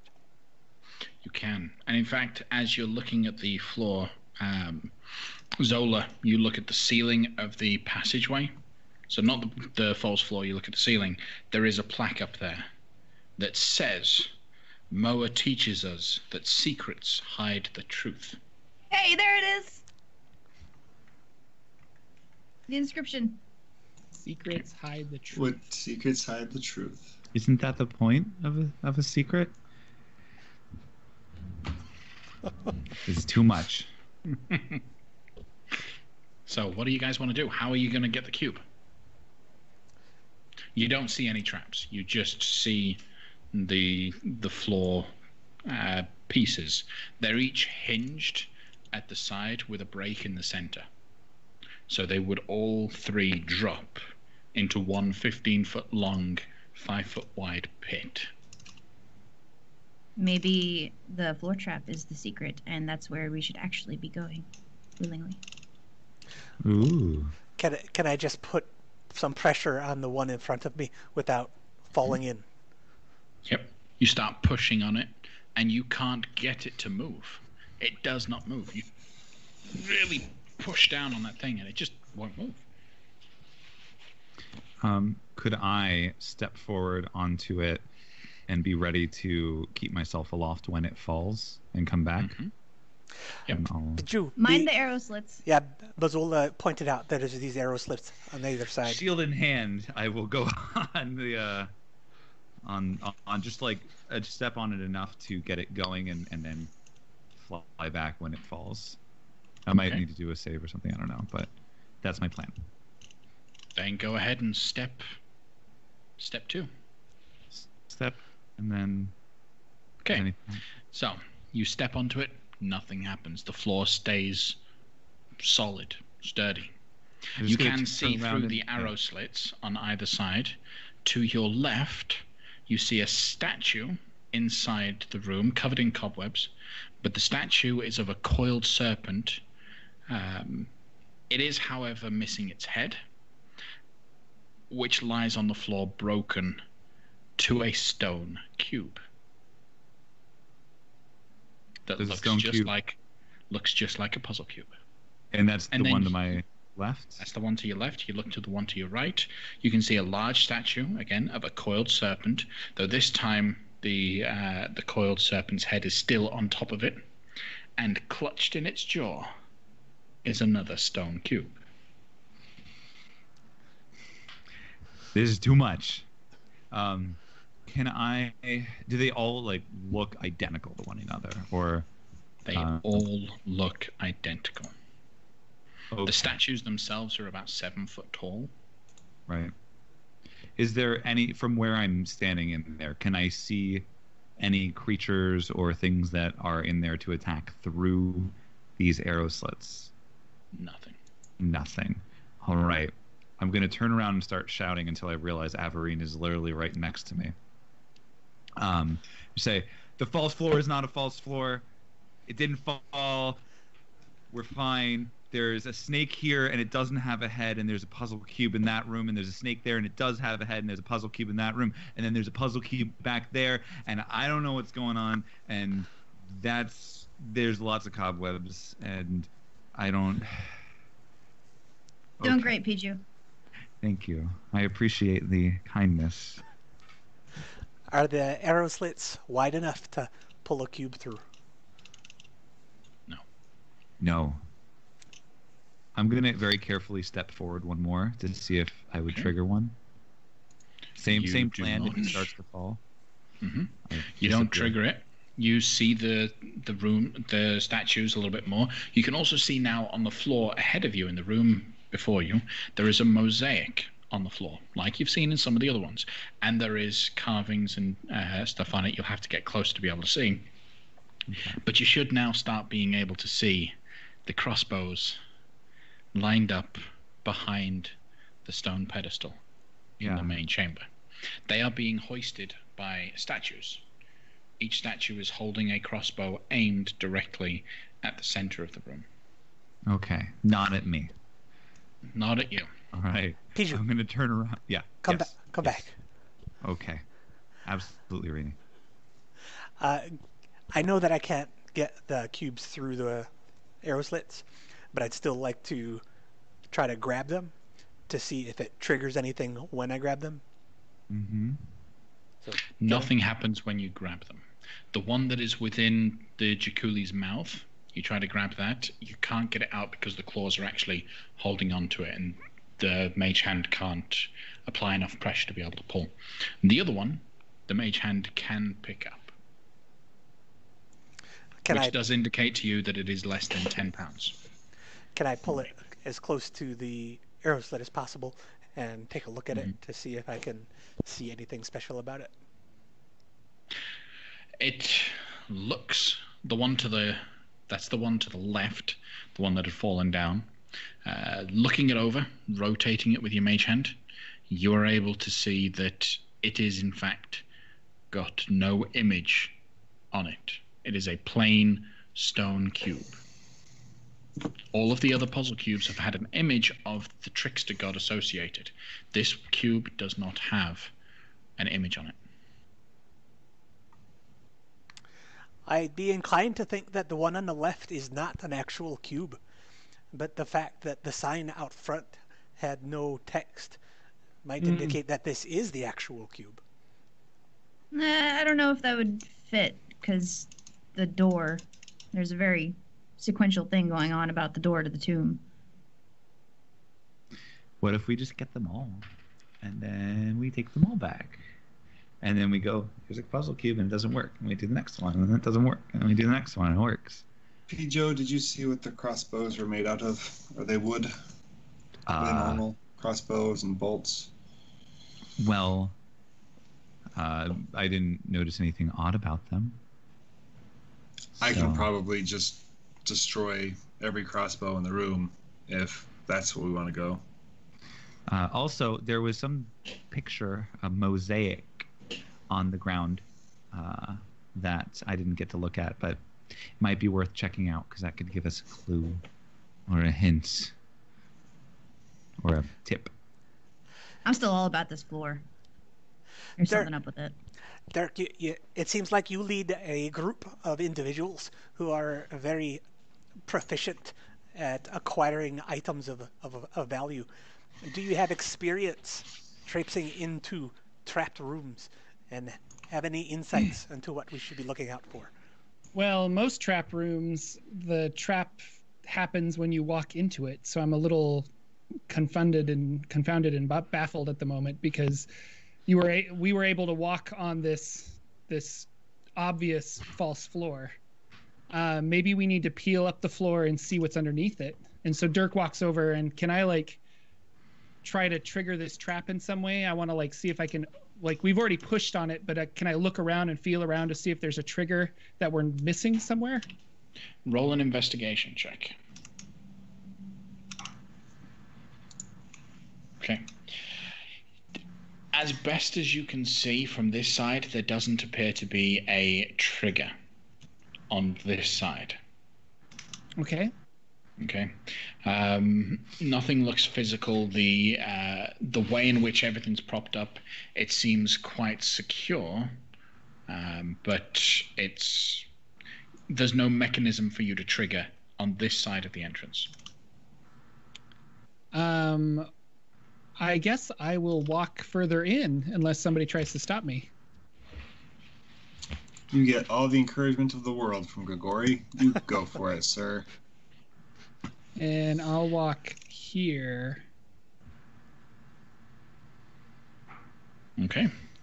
As you step in, you can see the mosaic on the floor. It depicts a monstrous serpent constricting around a furious-looking monkey. And then the words carved into it. Actually, no, it's in Old Omuan, and you don't speak Omuan. Nope, I don't. Nope, you don't. So you've got a puzzle cube in front of you. There appears to be 12 statues in the room in front of you, each holding a crossbow aimed into the room. And then there's the puzzle cube on the front of it. What's your passive perception, Joe? 14. Dirk? Okay. Roll a perception check. Ooh, okay. 7. So that's all that you can see, and you can't see any sort of mechanism or mechanical trigger to the floor pieces. Could I lasso the cube with a rope and try to pull it? Yes, you can. I would like to try and do that. So what skill does it need? Does a lasso need you to? Something dexterity-ish, I'm assuming. I think that would be a ranged weapon attack, right? That I'm not proficient in? I don't know. Yeah. Yeah. That's true. So it would be straight up. Yeah. Yeah. What about acrobatics for? Acrobatics, sleight of hand. I don't know. We'll do just a straight up dex. Let's see how good your aim is. Dex is considered. There you go. Ranged attack. 19. Right. So you tie off a little lasso, throw it, and it lands on top of the cube. Okay. I take the remaining rope and I kind of toss it back to Averine, and I'm like, hold on to this just in case something happens, or help me pull maybe. And I'm gonna pull 1, 2, 3 and see if I can pull the stone towards me. It's resistant at first. Roll an athletics check with advantage because Averine is helping you. not good at these, but I have advantage. So that's 18. an 18, thank God. You pull the cube off. It takes a bit of effort, and it kind of almost snaps off and flies straight towards you. So you kind of duck out of the way. However, as soon as that puzzle piece moves, it also disappears in just a cloud of dust, and all 12 of those crossbows are now focused on you. Oh gosh. Okay. I need you to roll initiative, and everyone as well. Oh.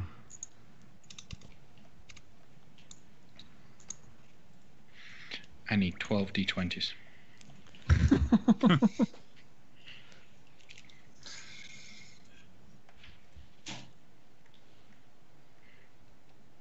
I'll do them in batches of 6. How's that? All right. It was a short run for Dirk. Yeah, you know, he had a good life though. Okay. So as these statues all animate, they will also act on... Let's roll... On position 2. Okay. Oh, thank God. So, there you go. Zola, you can see and you can hear all of these statues begin to animate. Animate? Yeah. So, what are you going to do? Are you going to do anything?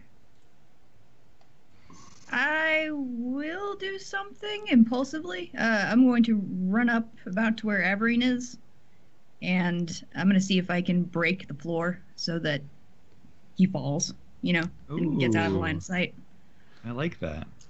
Nice. So I'm just going to take the end of my blade, the pommel, and just bam, bam, bam. Roll an athletics check.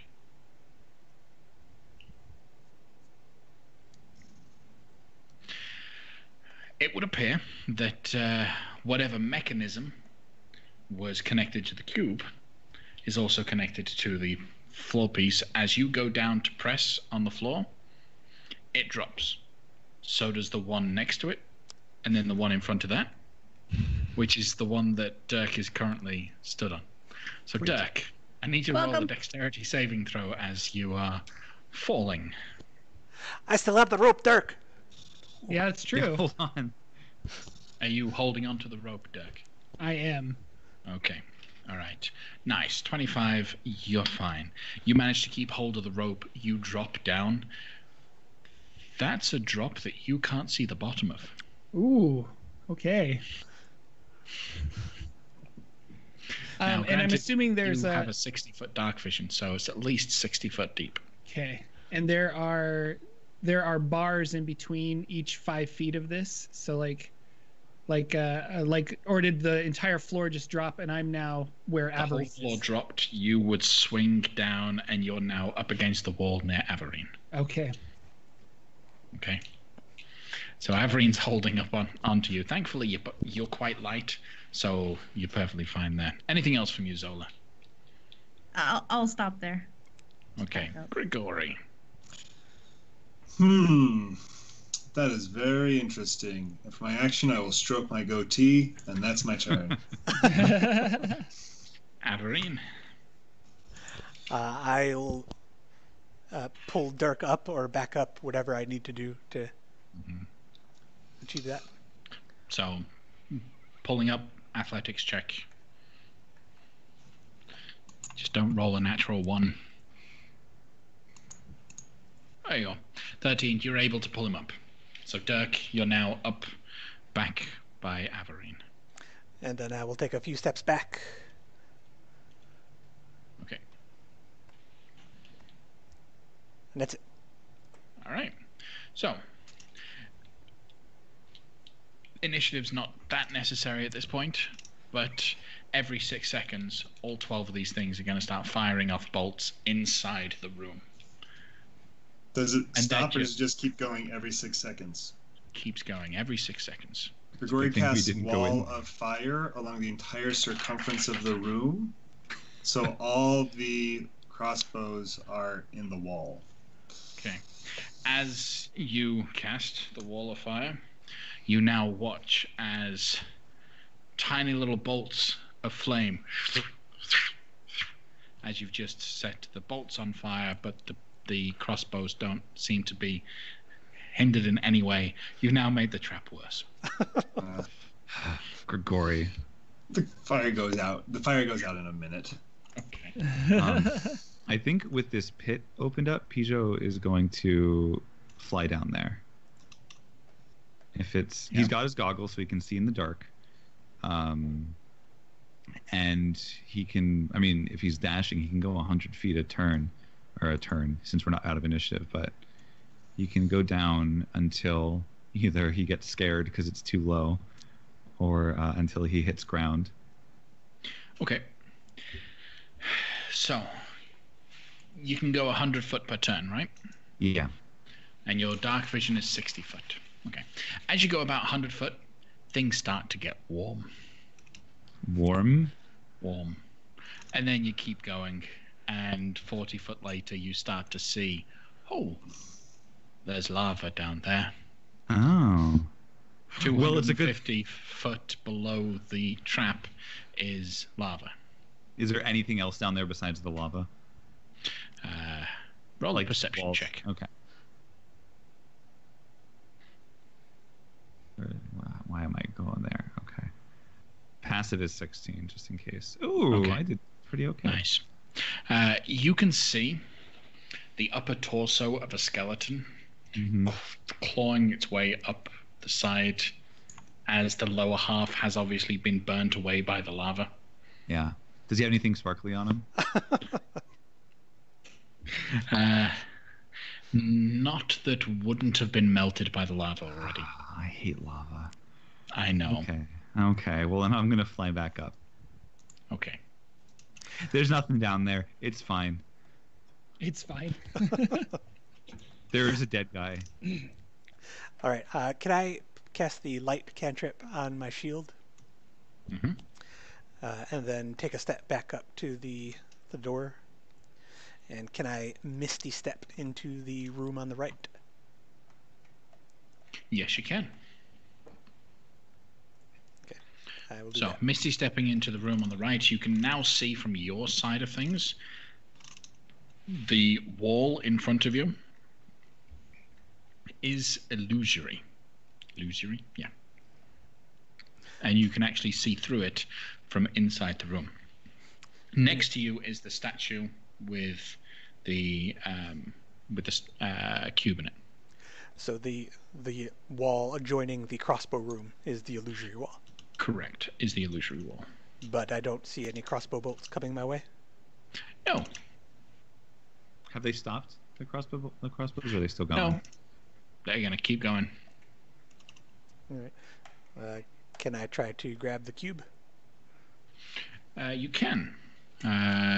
You grab it. It's pretty tight in the mouth. How are you going to get it out of the statue's mouth? Well, I guess look around to see if there's any like switch that says pull here to release the cube, and if not, then I'll just grab the cube and try to pull it out. Okay. Perception check.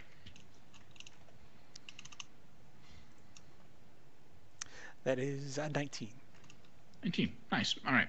You notice that the eyes of the Jaculi, of the serpent monster, both appear to be pressable buttons. Something you could push in. All right. You should do that. I'll do that. Okay. So you push it in and push in the eyes of the Jaculi, and the lower jaw drops. Cube drops into your hand. You roll it over. Hey, you now have Moa's puzzle cube. Sweet. Well done. Does that do anything with the traps, or is everything still trapped, or is everything still going? Everything still appears to be going. Okay. Well, then I will misty step out and back out to join the group. Okay. And you guys now have Moa's puzzle cube. There you go. Sweet. So that's 6 of 9 that you guys currently 6 possess. of 9.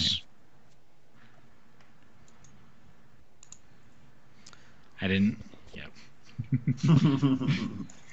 All right. I've got the cube. Let's get off this rock. Now, how are you getting back off this rock? Just going to climb up the rope? The way that we came, I guess. Probably, yeah. Okay. All right. Now, going uphill is a little bit harder than coming down. Down was easy. Going uphill is a little bit harder. But you can make things easier on yourselves if you do extra things to work together. So you can either climb up by yourself and you'll have to make an athletics check. And the last time this happened, someone fell. Or you can work together to get back up. How are you going to work together? If you're going to do Grigori's going to throw on his little climbing harness, hook into the rope, and climb across. Maybe I can go with you, and maybe me and you can tether each other by your tail, so that if one of us falls, the other one can keep us. Sure, or alternatively, I can just climb up and then get out of the harness, leave it clipped to the rope, and just slide it on down to the next person. That's smart. So which of the two are you doing? I'll Why go not both? alone You can do both. and just slide. Yeah, Zola and I could go over together. Okay. So working together, anchoring each other off, you can get across, no problem. You drop down the harness, which is not as it's not as perfect as a modern day harness, so there's still chances of it breaking and failing. Sure. Yeah. It slides down, gets to the knot halfway down the rope, and stops. I'll get it. I'll fix that. I'll just. Okay. So you work together. All right. Yeah. So Grigori Pijo has an idle moment with Zola while we're both on the other side where he says, we can just take this, we can just cut the rope and head off together, leave all our cares behind. Well, we have a small army now, don't you? Isn't that, empowering? Well, that's a fair point. I guess we won't cut the rope after all. So you all make it across. No problem there. Back to Omo. Back to the city at large. Dun dun dun. Well done on clearing out another of the cubes. Where are you going? What are you going to do from this point on?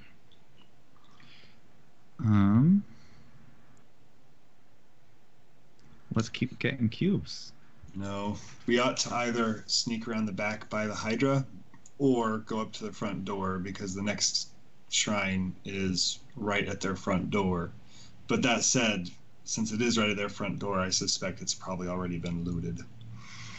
But if we're going to just continue forward, we're more than likely to hit the UNT before we run into the shrine. Why do you think that the next shrine has been looted so much? What gives you that idea?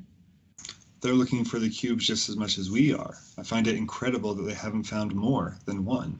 Yeah, but don't you think they'd have to be incredibly ignorant or incredibly useless if they couldn't even find and circumvent the shrine right outside their front door. Well, I don't know if you noticed, but we're pretty good. Maybe they know that you need all 9, and so they decided to get one, and perhaps the one to Ankh was the most accessible with the fewest pitfalls. And they said, oh, if we can get someone else to bring all the cubes to us, then we won't have to risk it ourselves. Well, all the more reason for us not to go into that shrine and give them exactly what they want. If they plan for someone else to get it and then show up at their door with all the cubes intact, let's not play into their hand. Well, so this back door, is it at the... Where is this back door?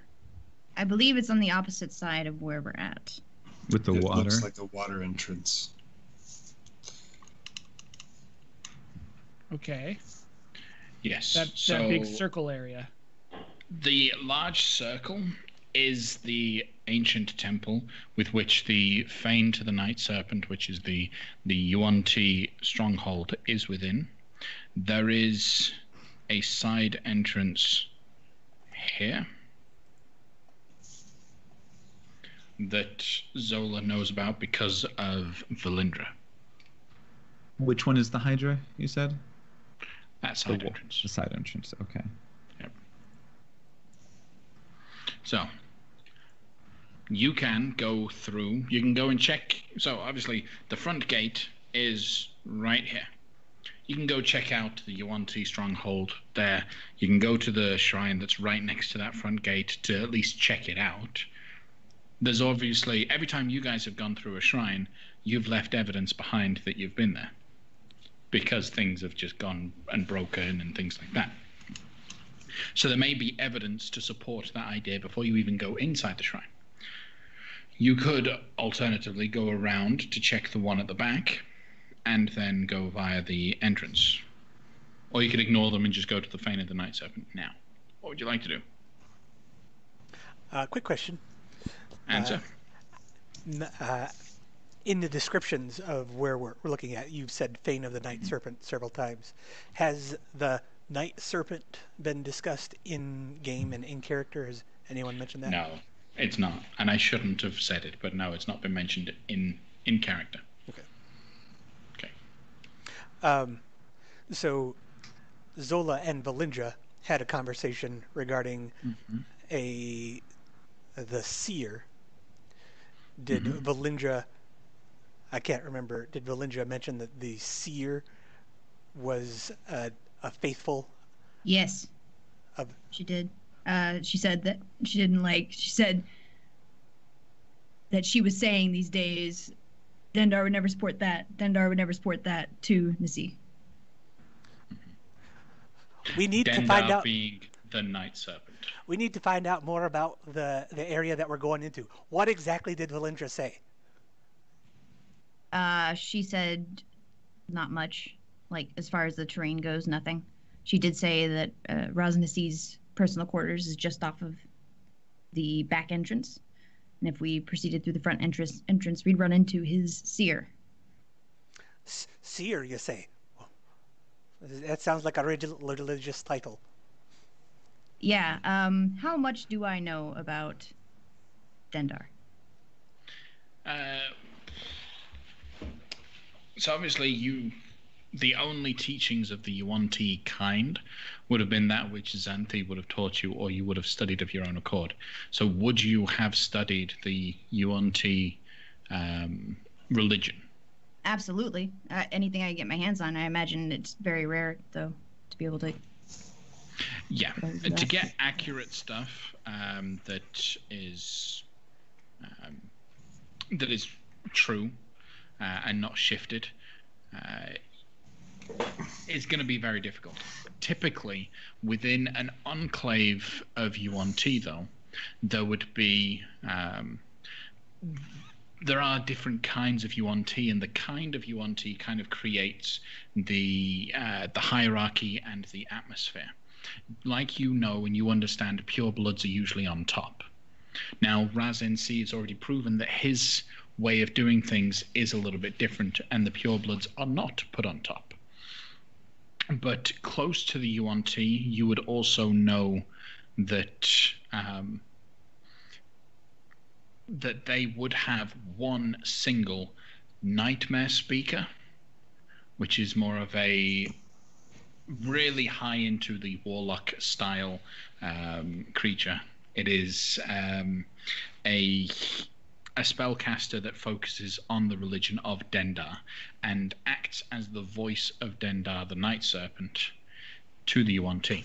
Their sole purpose is to ensure that that enclave is ready for the return of the Night Serpent that will destroy the world. And Dendar himself, all I know that he's a big serpent. That's all I know. That's all you know. That's all okay. You know. So yeah, they have their own religion. Her name is Fenthaza. I know that as well. What religion do they practice? Worship to Dendar, which is a big, scary, super scary, godlike snake thing. So I pull out my book from Volo that we got, And I say, yes, it says everything we could ever want to know about Dendar right here. There you go. Volo's guide does not have. Well, it has some information on Dendar the Night Serpent, doesn't it? Yep. I think it actually says what a nightmare speaker is. Yeah, it goes into depth about the nightmare speakers. So fair enough. Yep. Volo's guide has everything you need to know about them. What would you like to know? So Valindra suggested perhaps allying ourselves with this seer. I mean, she seemed to like Venthaza herself, but I don't know how trustworthy Valindra's word is about that. She likes questionable people. Oh, but that describe so many people. She likes me too, yes. And that's Rasnisi's seer that they wanted to befriend? That's at the front of this area? Mm-hmm. I guess, do the worshippers of Dendar have a worldview or a dogma that would make me more or less inclined to trust their highest priest? Their dogma centers around providing Dendar the time that Dendar needs to be able to amass the power necessary to destroy the world. So Ragnarok. Similar sort of thing. Once Dendar has amassed enough power, it will swallow the world whole. That is the idea. The teachings, the nightmare speakers, simply interpret the dreams of Dendar, the Night Serpent, to give them instruction of what they should be doing right now. And it usually focuses around gaining power. So the seer would be interested in seeing the end of the world come to pass. Is that right? Correct. But only through Dendar swallowing the world. They have no interest in the Soulmonger destroying the world. Yes. Sounds like we can make. I mean, if you guys are there to, and I guess this is just Jordan kind of thinking out of the box here, but if you guys are trying to stop the Soulmonger, then you could ally yourselves with the Yuan-Ti as opposed to trying to fight your way in. Well, it seems to me we have two choices. We can sneak by a Hydra and try to steal away the key that we need, or we can be diplomatic about it. I am not particularly sneaky. I feel more comfortable in the diplomatic side of things, but I know that we don't all feel that way. Well, there are two highways. There are two options to go here if we're going to be diplomatic as well. And it's still between the back and the front. Venthaza and Rasnisi do not like each other. They are opposed to one another to some degree, as far as I understand it. I don't know how that works, how they continue governing that way. But it seems like if whichever one we approach first, we might end up being seen as the allies of by the other, making the other one our enemy. Just so you know. You presume we'll have a choice in who we actually get to see. If we arrive at the front door, I doubt we'll get to have a say on who grants audience to us. They'll drag us in front of whomever they wish. That's true, but there's a greater chance we'll come across Venthaza first, which is what Valindra told me. If we go to the back, it is likely that we will come across Nasi first. As we understand it, the Soulmonger is eating souls or capturing souls in order to feed them to a god. And if the Yuan-Ti are waiting for a god to arrive and destroy the world, perhaps the Soulmonger is feeding the Dendar serpent. I was thinking they were separate, but they could definitely be working together. Well, I just saw a little smirk come from the DM. Not that Pigeon noticed that, but this guy did. We still have 2 puzzle cubes unaccounted for. This discussion regarding what to do with the Yuan-Ti might still be... I think we should still see the state of the next puzzle cube, whichever that one is. And I must say I completely disagree. If the Yuan-Ti are our enemy, if they are seeking to use the Soulmonger in order to bring about the end of the world, that we gather all the cubes and then walk into their lair with them one way or another seems like the height of foolishness. If this is an issue that we must broach, I suggest we do it now, where a defeat on our hands does not so advantageously benefit our potential enemy. Well, that's why I call out that there are still 2 cubes unaccounted for. So if we go to the next shrine and can acquire a cube, there's still another one that neither party has, as far as we know. Is it possible they just are keeping the 1 cube to prevent other people from getting to the Soulmonger? Instead of trying to collect them for themselves, they're trying to block. So they have it, but they're more keeping it because they trust themselves more than a shrine. I think that's possible, and I also think it's possible that they simply want to have a say in what's going on down there, and so they could be forcing whoever gets closest to pass by them to be allowed permissions to do things or be told what to do. The Yuan-Ti have been living in Omu for a long time now, right? Correct. Okay. So this is... Why would they just now start gathering these cubes when they've been here for so long? Well, there could be something about Nasi, because I was told that he's mentally declining lately. I think, I believe Valindra mentioned that Raz, or someone may have mentioned that Raz NC may be starting to want to get inside the tomb. That was Mustache Man. Yeah. Oofbud. What happened? Who to went Oofbud? missing? He got dragged away while you guys were in the shrine to Upao. Moments before Valindra turned up. All too convenient. Everything's convenient when it comes to Valindra. I say we just head to the next cube. It's right there. Let's just check it out. Yes, let's carry on. Okay.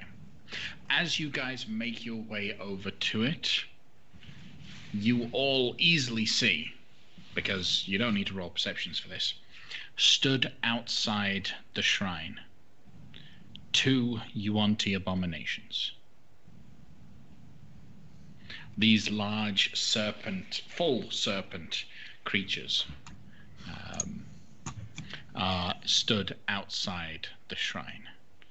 They have with them 4 brood guard, the Yuan-Ti hound-like creatures, just circling the entryway, just patrolling that spot.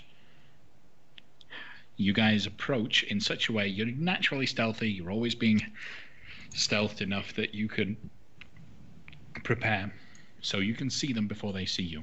How do you want to proceed?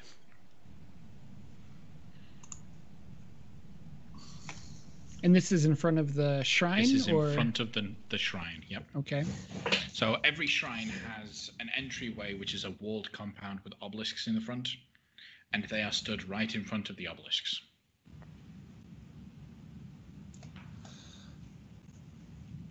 I'll just be staring at the smarty pants of the groups. Just walked off. We are here. This bridge must be crossed. I say we simply approach, walk into the temple, and see where it takes us. But of course, that is a huge gamble, and someone should not be compelled to do it. What do you think, owner of this land? Maybe we can lure them to an ambush point, I can run in and cause a commotion and run away and see if any follow, and then you guys jump them from the jungle. That would be appropriate. If they are guarding this, perhaps only half of them will come, and then we have an easier fight on our hands. I'd be down for that. I'd like to see what these giant snake types can do anyways. And it is just literally a giant snake, like with human arms, or? Yeah, with human arms, but it is still snake head, snake body, human arms with huge scimitars strapped to their backs. Yeah. Sounds dangerous. And you're going to distract them? Yes. That is what we will do. First, we want to pick a ambush spot. Yeah. And then let you know where it's at. So what would you like to? Would you like an open space? Would you like closed, tight space with the ruins and the like, or somewhere with levels? Okay. For the roof. All right. So like a place that looks similar to where you've been camped out? Like looks like, but isn't the same? Yeah. Right. I mean, a large city like Omu, I assume they have similar constructions around the town. Because, architecture. Yep. All right. Then what are you doing to distract them? Well, let me not cancel my Skype call by accident. Okay, let me open this up. So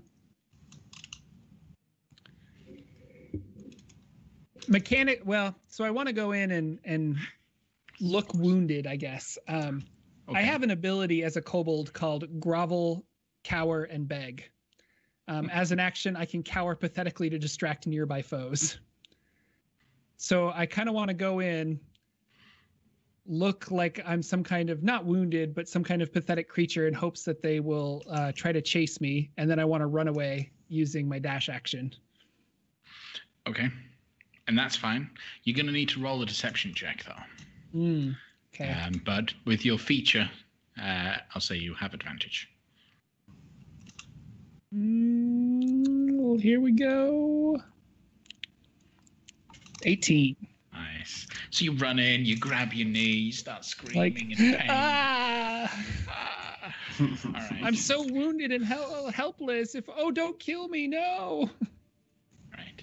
Immediately, those Yuan-Ti start just turning to you confused. These large creatures just slide over to you. You dash off, and immediately the hounds start running after you. Unfortunately, none of them stayed behind. All 6 individuals started chasing you down. Okay. So you start leading them towards the rest of the party. Okay. And bear with me 1 second while we grab everyone and move them to the battle. So you guys have a moment to set up the ambush that Dirk is going to bring them around. Now, Dirk, which direction are you going to bring the Yuan-Ti around? From the south or from the east? What do you guys want? South or east?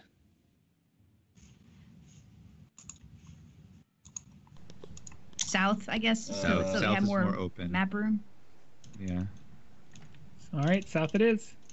Okay. So the Yuan-Ti are going to start coming through in this direction, the southern direction. What preparations, what ambush are you guys going to set?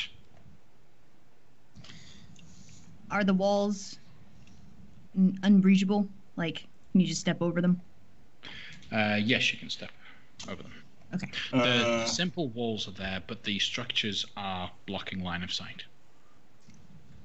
I'm going to ask Pijo and what was that Dragonborn's name, that gal? Robin. Robin. We're going to ask them to stand by me, and if they will, when the moment comes, I will imbue them with supernatural speed for a moment, if they'd He like. was fine with that. Okay. Um, Any other preparations? Any of you ranged people want to get up on the roofs? If Robin and PJ will hang out with me on the roof, it's even better. Robin's not really a ranged person, but he's happy to jump off a building at someone. Perfect. Even better. Yeah. Do you want to put Robin here and let him jump off as they get funneled in? I think if Grigori's going to go over there, then yes. That's fine. So I'm thinking, although I guess if I'm waiting for Grigori to cast haste, then I want to Hunter's Mark the first anything that I see, because I can just keep transferring it once it gets once they die. You're going to need to wait until your turn to do that, obviously. Yeah. I would also will... like yeah, to be never hidden. mind. You'd like to be hidden? And I would like to cast Bless right before everything goes down. Okay. Who are you casting Bless on? All the peoples. Everyone. Yes. Probably not Dirk, because I don't know if I would be in range, unless it works differently. Oh, that's right. You're not standing there. I will wait until Dirk gets to within 30 feet, and then I will cast Bless on everyone. Okay. Waiting for that, that'll then effectively be waiting for the first turn in combat. Right?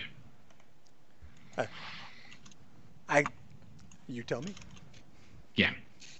That will. Okay. So we'll say, Dirk, you get to about there. They're chasing behind you very quickly. They're getting behind. Everyone else that's setting up the ambush needs to roll stealth checks. So sneaky.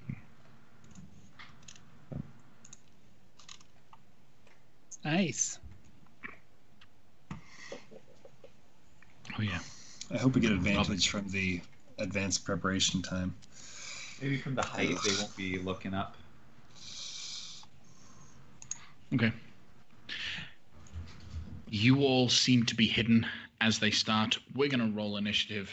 We're going to jump into battle. Yeah. Dang. We are super initiative-y. Yeah, you say that. Yeah, we don't. They could also be that.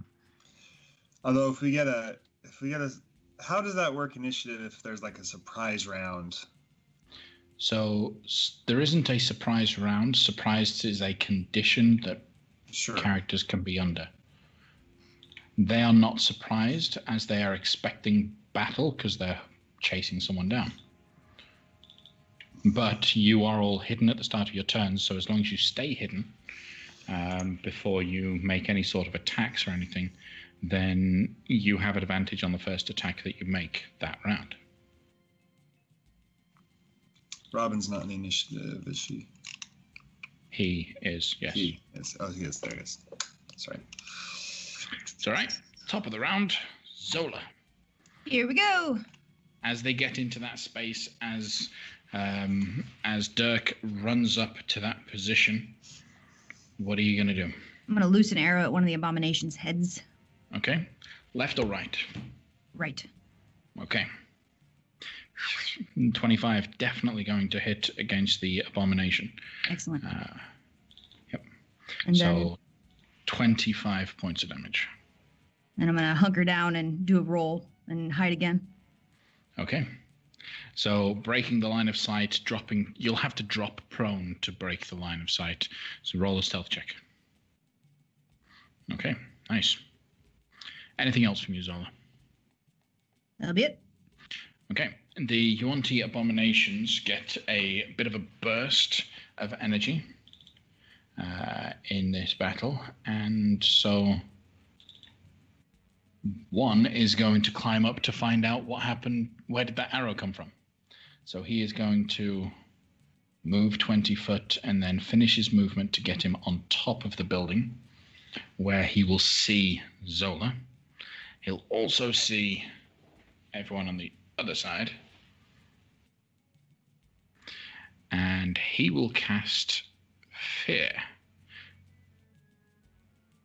You project a phantasmal image of a creature's worst fears. Each creature in a 30-foot cone must succeed on a wisdom saving throw or drop whatever it is holding and become frightened for the duration. So, Zola and, well, just Zola really, needs to roll a wisdom saving throw. And I got the magic resistance. This is at advantage. Yep. That's good. Oh, thank goodness. 19. Yeah, that's more than enough for his abilities. Your Yuan-Ti nature just helps you to not be afraid of the Yuan-Ti at all. The other Yuan-Ti abomination is also going to make his way up the top of the building. But instead of making a fear spell, which, actually, yeah, why not? He's also going to cast fear on everyone in a 30-foot cone on top of here, which only includes Grigori, Pijo, and the half-dragon. So, wisdom saves from you guys. Thankfully, you don't really deal much in equipment, Grigori.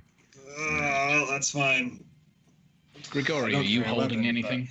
I'm not. Well, Okay. Yeah. In my mind, my arcane focus is on a lanyard around my wrist, but that's not, like, held, gripped. Okay. While you are now frightened. Awesome. While frightened by this spell, a creature must take the dash action and move away from you by the safest available route on each of its turns, unless there is nowhere to move. Okay? Great. Right, we move to Pijo. All right. Well, first thing I will do is bolt up 50 feet in the sky. And and I'll cast Hunter's Mark on this guy that came up the steps. And now I'm curious because Steven, has forgotten. With all these Yuan-Ti we've encountered, did we ever learn how they poison arrows if they don't have much of an effect on them? Poison does not have any effect on them. Okay, so I'm just going to use a normal arrow and attack. And I'm assuming I've lost all kind of surprise at this point. Or not surprise, stealth. So no advantage or anything like that. You have advantage on your first attack. Oh, even though they see me here? Okay, cool. That's good to know. Thank goodness for that, too. Aiming at the abomination that climbed up the side of the building? The one, yeah, that's by me. By me and okay. Grigori. Yeah. 11 points of piercing. And then I'm going to do my Hunter's Mark damage on that, and I'm going to do my bonus attack, extra attack action thing to attack it one more time. The second attack does not have advantage. Right. Oh my gosh. That's a fail. That's fine. And I'm up in the sky trying to be a safe distance. So. Okay. Dirk. Yeah. So if I move 5, 10, 15, 20 right here, 25, I guess. Can I hold my action until Robin engages the Yuan-Ti? Yes, you can. What would be the action that you take? The action would be a short sword sneaky attack. Okay. So so this guy is on top of the building. So you're running around the side of the building. Are you like underneath him, or are you going to climb up to the top? I guess I'm going to climb up to the top. So climbing as a thief, I have second story work, so it doesn't cost me extra movement to climb. Yep. So I use my remaining 5 feet to climb up on the building and be right next to him. All right, sounds good. Then you'll be right up there. So yes, if you ready an action to attack, then you'll use your reaction to make a single attack. When Robin gets in, you'll get the flanking bonus from that as well. I'll do that then. Okay. Right. This is when the hounds get sent in. The Brood Guard have a move speed of 30 foot. So, dashing forward, it is going to move an additional 30 foot to surround Averine. One more is going to move forward. Doesn't see Averine. So, yeah, it'll just move up to that point, though.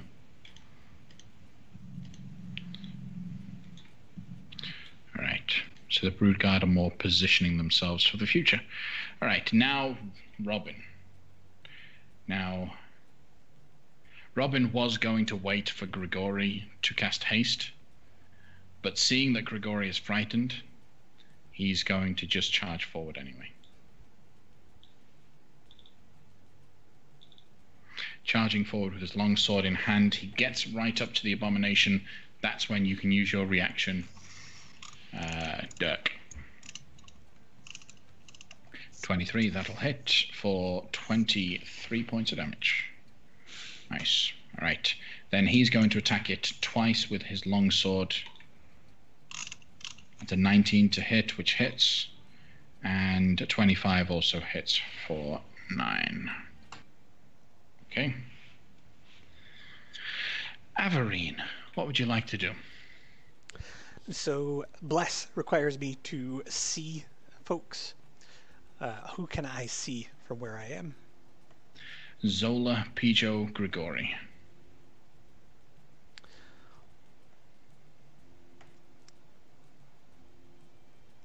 All right, I will.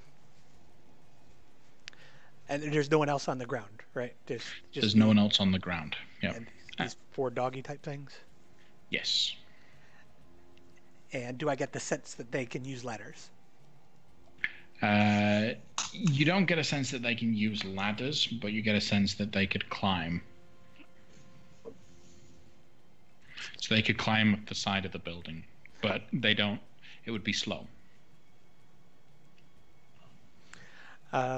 Okay, well then, instead of casting Bless, I will, at 3rd level, cast Misty Step, because I'm out of 2nd level slots, and jump up over here.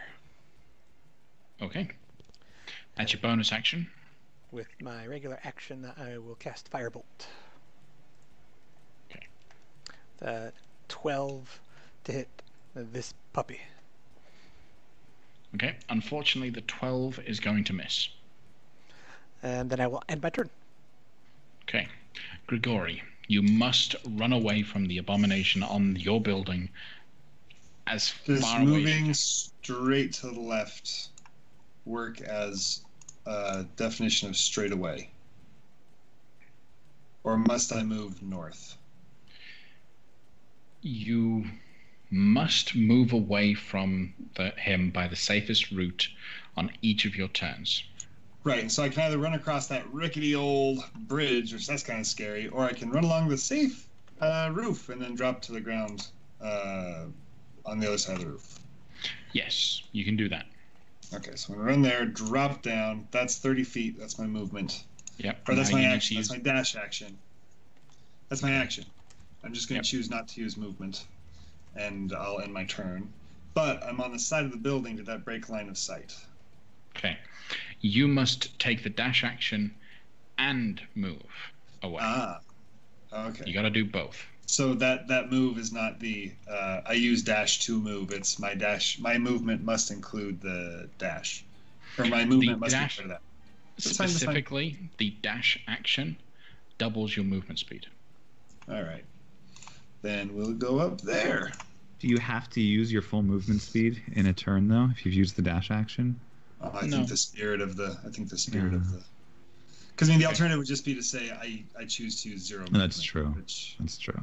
In the spirit of it, you got to run. So you end your turn having broken line of sight. So go ahead and make another wisdom save.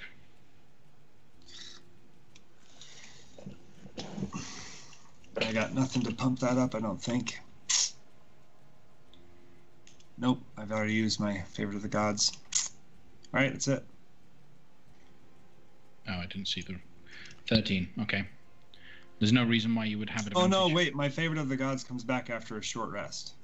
Have you taken a short rest since the last time you used it? The last time I haven't used it said this is a short rest. Have we not done a single short rest in the entire day? No. Okay. We've sat around and talked, but we haven't had an actual short rest. Well, Okay. We should be smart enough to say next time that we sat around and talked for an hour. Zola. I'm gonna see if I can entice this guy to walk the plank with me. So I will drop my bow, leave it where it is, get up. Okay.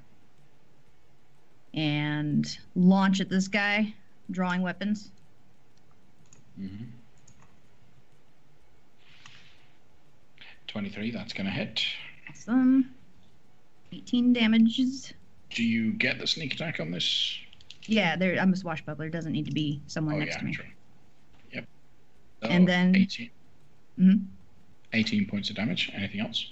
And then I'm going to use a cunning action to dash away. And I think I'm going to get most of the way here. Okay. Give him a And raspberry. because you're a swashbuckler, he doesn't get to attack you, right? Correct. Okay. Anything else, Zola? Broken. How about you? Hey.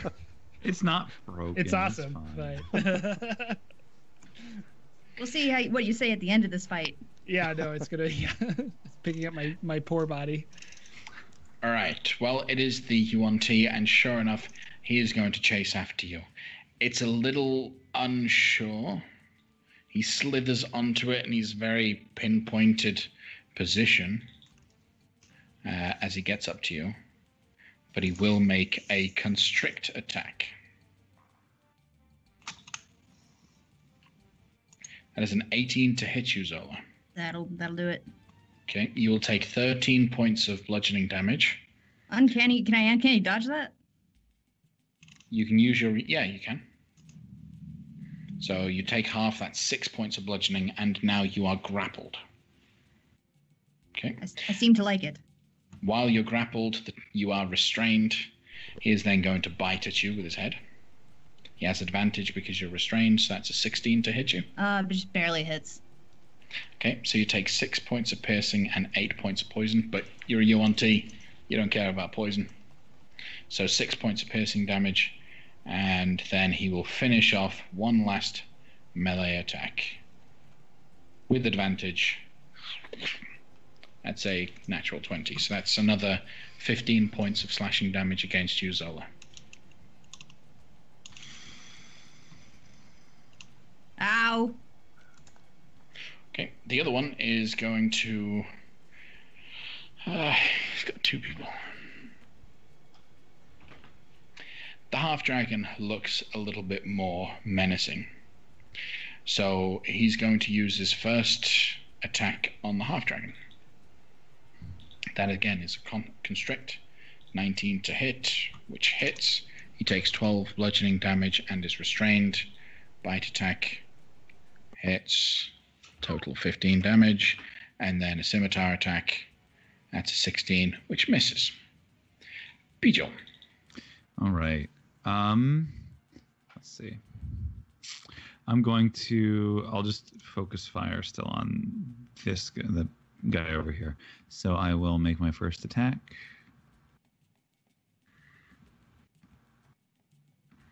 That's going to hit. Great. And so I'll add my Hunter's Mark and Colossus Slayer. Yep. All right. And I will make my next attack. Is Zola actually currently being grappled by this guy? Correct. Zola and the half-dragon Robin are both grappled by him. Okay. Then I'm going to launch my second attack against the one that's with Zola. Okay. Maybe to draw it, distract him a little bit. See what he thinks of that, That's definitely going to hit. Cool. 7 piercing. He's now looking wounded. Cool. Anything else? Otherwise, I've got a pretty safe vantage point from where I am, so I'm going to just stay put. Okay. Dirk.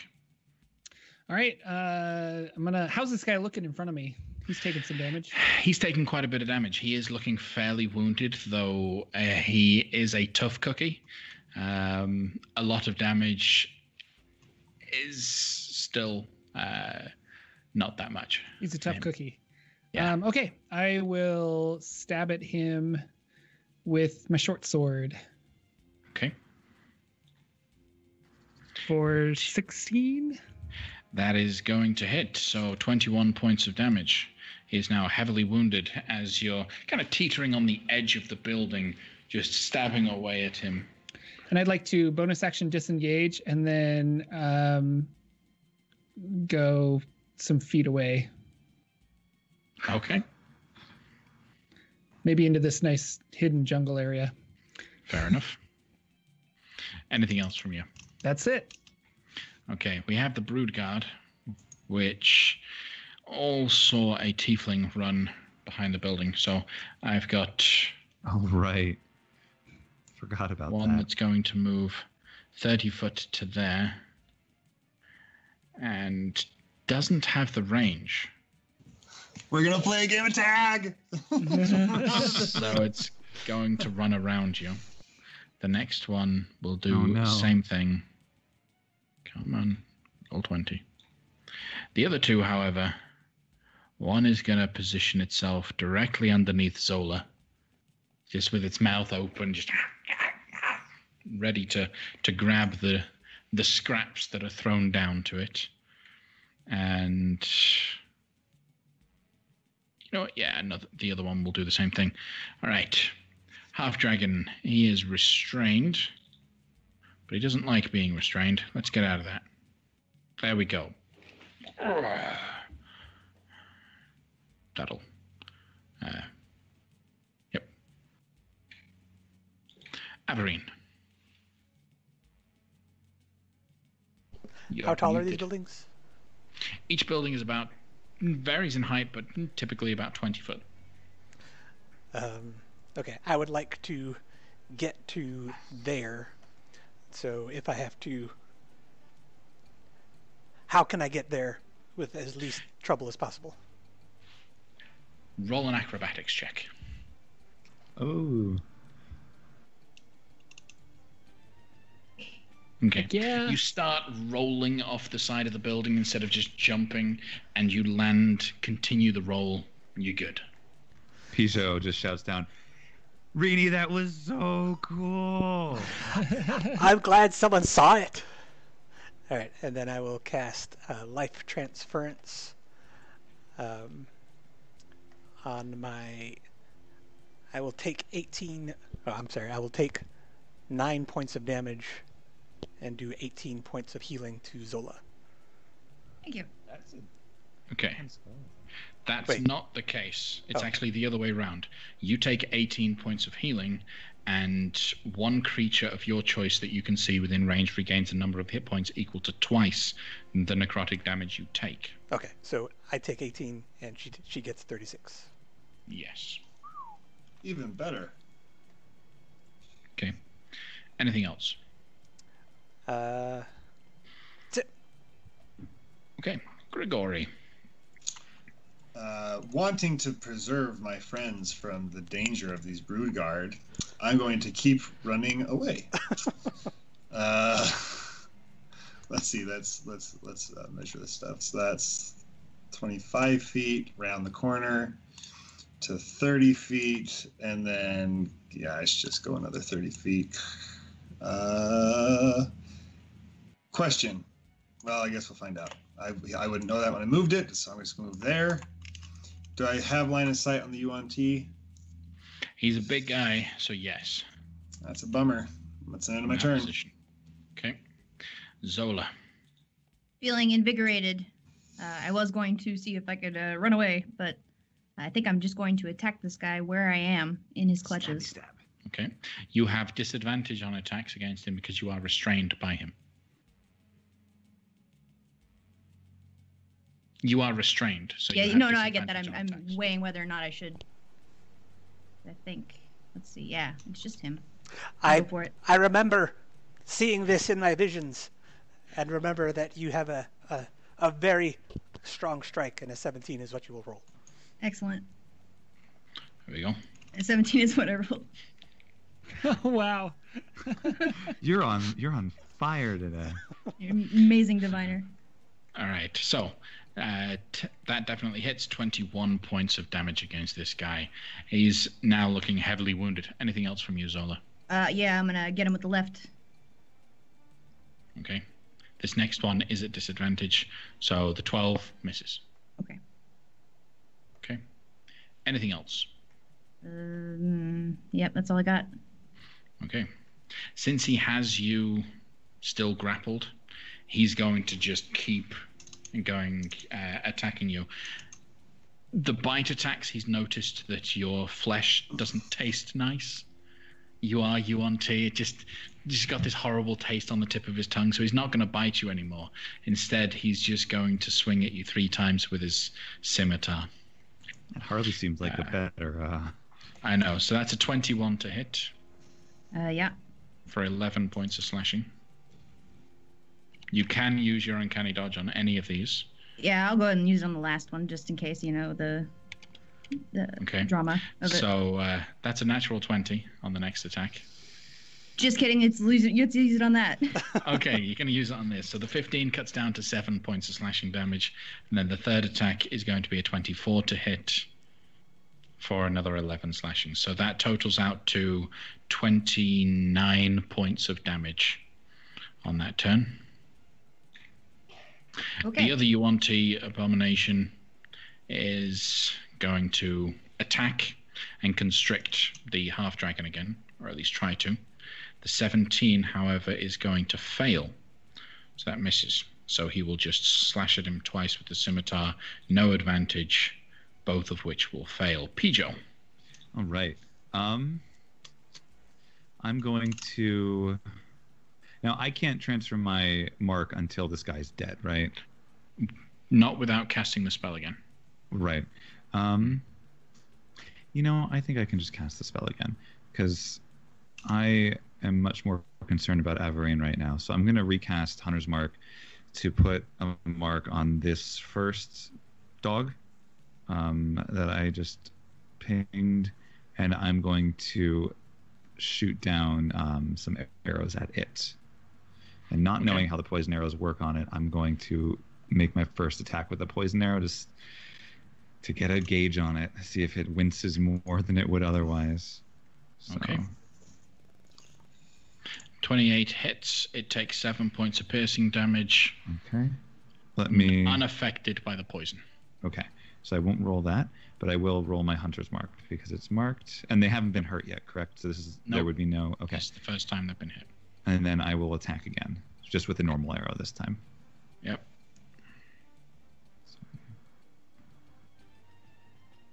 Okay, another solid hit for 11 points of piercing damage at the Hunter's Mark. Hunter and Colossus Slayer this time. And Colossus Slayer. Okay, so that makes it 20. Nice. As you strike down, that heavily injures this brood guard. You hear a whelp as the hound-like creature is really struggling. Anything else? I'm going to move just above Averine. So same height that I was at, just above her. I'll put it... I don't want to put it on top of the token to get everything overlaid, but I'm above her right here. I don't know if there's a better way to do that, but... That's okay. Dirk. Dirk's going to rush in and attack with his short sword. That is a hit. Sweet. 25 points of damage. Heavily. That guy drops to 1. Well, figuratively, he doesn't have knees. So he struggles a little bit. You see his weapon elbow starting to slip. Anything else? Yeah, I guess I'll bonus action disengage and go hide in the woods again. Okay. The Brood Guard. So we have the 2 that are chasing after Grigori. They're going to keep chasing after Grigori. Oh, if we wanted to be fair, when I ran away, they should have both gotten opportunity attacks. They forgot. I forgot. I missed my opportunity. All right. To take an opportunity attack. However, there will be a Brood Guard that is going to attack Averine, and he will do so recklessly with advantage. And so advantage on all melee attacks it rolls, but then all attack rolls against it have advantage. So, bite attack. That is a 17 to hit Aberreen. I will cast shield. So that misses. Correct. Okay. 16 will also miss. And then a 12. Sorry, these are all with advantage. So a 19, that misses, right? Correct. Okay. And then an 18 will also miss. The other one will also follow up. Can it make it? No, it can't make it across, so it'll just go to there to do the same thing. 3 attacks. 19, 20, and a natural 20. I'll use luck to make him re-roll that. Oh, yeah, you re-roll it. Sorry, you get to roll the dice. So roll a d20. And you use the luck. 2. Would you like him to use the 2 instead of the natural 20? Yes, please. Okay, so that attack misses. All right. Half Dragon. He is just going to... Oh. Yeah. In a fit of rage, and thankfully seeing that Dirk is no longer behind the creature, the half-dragon lowers his weapon, opens his mouth wide, and just screams out angrily in a fire breath attack. Yeah. Oh, the lucky GIF is so good. Yeah, isn't it? So, the UNT needs to make a dex save, DC 15, which it fails, takes 21 points of fire damage, and dies. Huzzah! In a burst of flame and flesh, the UNT abomination dies. Immediately, the 2 creatures around Grigori all look terrified, and Grigori is no longer frightened. Grigori gets a big smile on his face. Okay. Averine, what would you like to do? Averine will bonus action healing word. Okay. At 4th level, if I can. Oh wait, I don't have that prepared. Never mind. Okay, Averine will firebolt the abomination. Okay. Do you have the Warcaster feat? I do not. Then you have disadvantage on this attack. Awesome.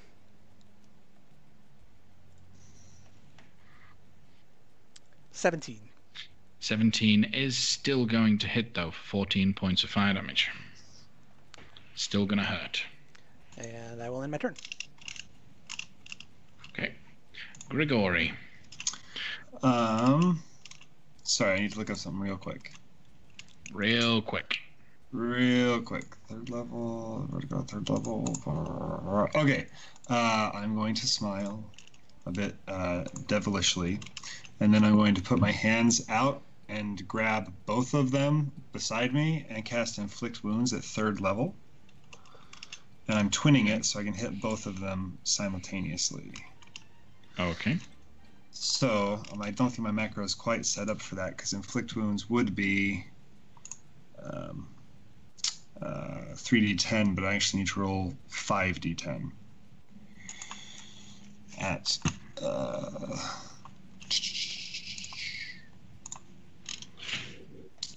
second level higher 1d10. Yeah, so it'd be 5d10, and then I guess the attack roll is 15 against one, and then 10 against the other. Okay. Okay. Cool. So the 10 is going to fail. The 15 will hit the one on the right. Do I have to just roll 5d10 for damage? Roll 5d10. 24 points of fire damage or necrotic. Yep. Necrotic. Right. It is heavily wounded. I'm going to empower that, and I'm going to wipe out the 3 and the 4. Okay, so roll 2d10 plus 17.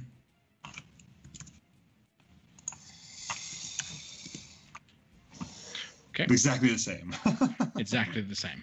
All right. All right. Very good. Thank you. Anything else? That is all. Zola. Yep, that's all. Be like, die, damn you. An 18. That'll hit. Yay. Wait, no, you're still restrained, so... Yeah, so 18, yeah, not 22. It definitely hits, so 27 points of damage. Then again... Ouch. With 15. Which hits for 7 points of damage. As you scream, die, damn you, he leans in close, flicks his tongue out. No. Anything else, Zola? Squirm uncomfortably. That'll be it. Okay. And since he is still alive, 3 scimitar attacks at advantage against Zola.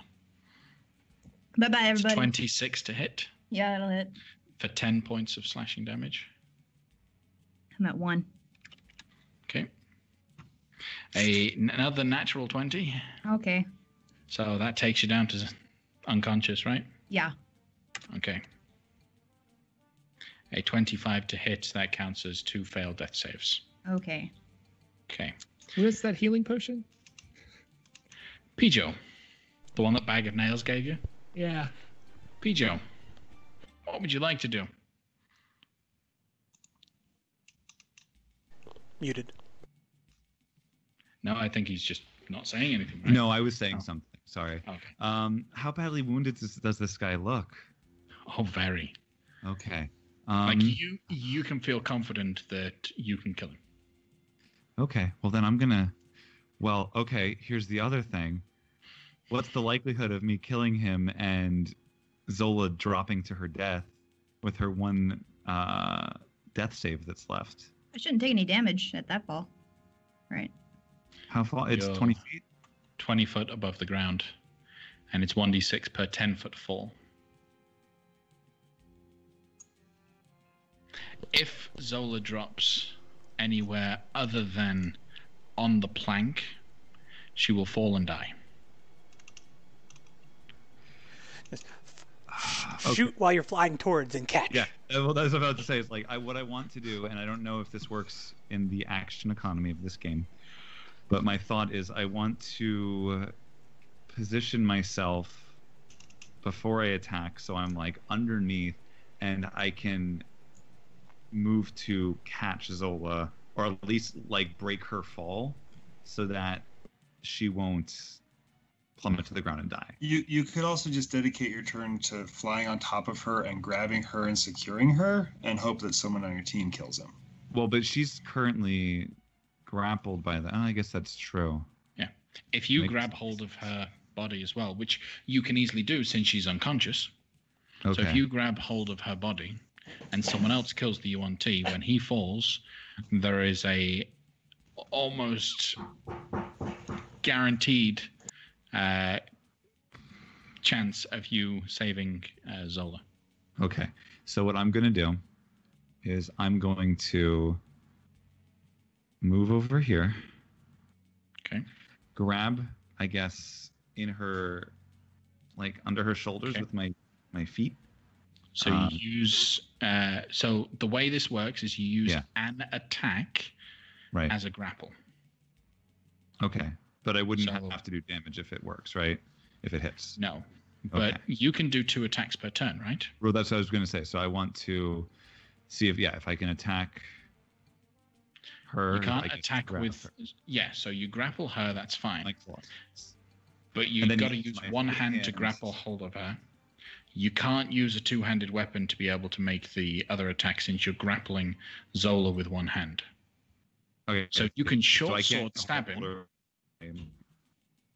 Okay. And I'll do that. Are we losing him? Short sword stab him. Well, am I having bad? Short sword stab.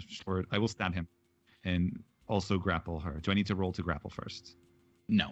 Okay. You automatically grapple. Unfortunately, a 10 is not going to hit him. Okay. Well, I'm holding her. I'm on the other side. You got hold of her. Yeah. Dirk, what do you do? Dirk is going to go bonus action dash 60 feet. Yep. Did not even plan that, but I'm really glad I was within range. And he is going to stab the guy in front of him, which he has advantage on because that guy was reckless. Correct. And also engaged with our friend there, so sneak attack. Correct. 14. Hits for 21 points of piercing damage. Yes. It is a heavily wounded brood guard. That is my turn. Okay. The 2 brood guard over by Grigori are going to run away. They're going to dash 60 foot away from Grigori, which will provoke an attack of opportunity should Grigori wish to take one. And he has a melee weapon drawn. You're muted, Matthew. I said I didn't have anything in my hands because I didn't drop anything, so I'm going to punch one in the back of the head. Okay. What is that? I don't think I even have an unarmed strike on my character. Unarmed strike, which is D20 plus your strength mod plus your proficiency bonus. Yeah. So that's 1d20 plus my strength mod, which is 1 plus proficiency, which is 3.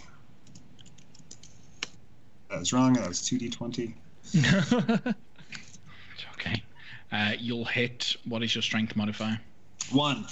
1. So you deal 2 points of bludgeoning damage. No, it's just 2 points of damage. All right. That's not much. We have the half dragon who's going to run and jump down to there and also attack the one that Dirk is attacking. Yeah, Robin. With advantage, 14 hits. So that's 12. Second attack also hits. That is a dead brood guard. All right, Averine, what are you going to do? I will firebolt the. Well, I will take 1 step back. Which will provoke an attack of opportunity, but yeah, it'll take it. Claw attack, 22 to hit. I will take the damages. For 4 points of slashing. Alright, and then I will firebolt the big guy. Okay. 18 for 4 fire damage. 18 hits for 4 points of fire damage, but it's not quite enough to finish him off. I'm so sorry. All right. Anything else, Averine? That's it. Grigori. Hearing the fight and Zola going down and then Pijo flying, Grigori is going to move over by Averine. Can I see Zola from there? Yes, you can. I'm going to cast Healing Word at 3rd level. Okay. So happy you're able to do this. I'm like so worried for her. So that is, it's 3d4 plus my spellcasting ability modifier, which is Charisma. So that is, I don't have this set up at higher level, sorry. So that is 5. So that is 3d4 plus 5. And okay. I am going to use Empowered Healing and spend a sorcery point to reroll that 2 for character reasons. Grigori is expending himself to save someone. He's growing as a person. Growing as a person. Less damage. 1 less. Less healing. Oh, so no. 14 hit points, Zola. All right. Anything else from you, Grigori? That's all. Zola, you're awake. I go from limp to rigid real fast and just go, ah! What are you going to do? Hit him with a 16? That's going to hit. Yay! Zola, how do you want to kill him? Oh, is his mouth still open and his tongue still going there? I would say since you've been healed and you're coming back up, he's looking a bit angry and annoyed that his plans of eating you have failed. Well, no, he doesn't want to eat you because you want to do that. Never mind. But his plans of just killing you have failed. So his tongue is out as he's hissing at you. I'm going to stick my sword right into his mouth and keep going. as the abomination falls to the floor, all of the other Broodguard look terrified, and they're going to start running away. Are you guys going to mop up by chasing them down and killing them? If they don't get away, if they're close enough that I can just cast Toll the Dead at them or Eldritch Blast, I'll just keep shooting at them as long as I can see them. Yeah, I wouldn't mind killing them, because if they go off, then that could signal that we're here. I don't know where they're running to, but they could be running back to home. All right. So you will spend the next couple of minutes just tearing through and getting the rest of these. They're terrified, they're frightened, so killing them is easy. We don't need to worry about that. And then as the bodies of the Yuan-Ti fall, we are going to end our session there. So thank you everyone for joining us tonight. If you liked what you saw, check us again next week, same time. Follow us here, and also check out our Sunday evening stream of Half Rate Heroes. Thank you very much, Jordan, for joining us tonight. Thank you for having me. This was really, really fun. So, once again, go check out Jordan's YouTube page, his Patreon, his Twitter, all of the things. It's well worth looking at if you are in any way interested in D&D. So thank you very much, folks, and we'll see you again next week. Bye. Bye. Bye.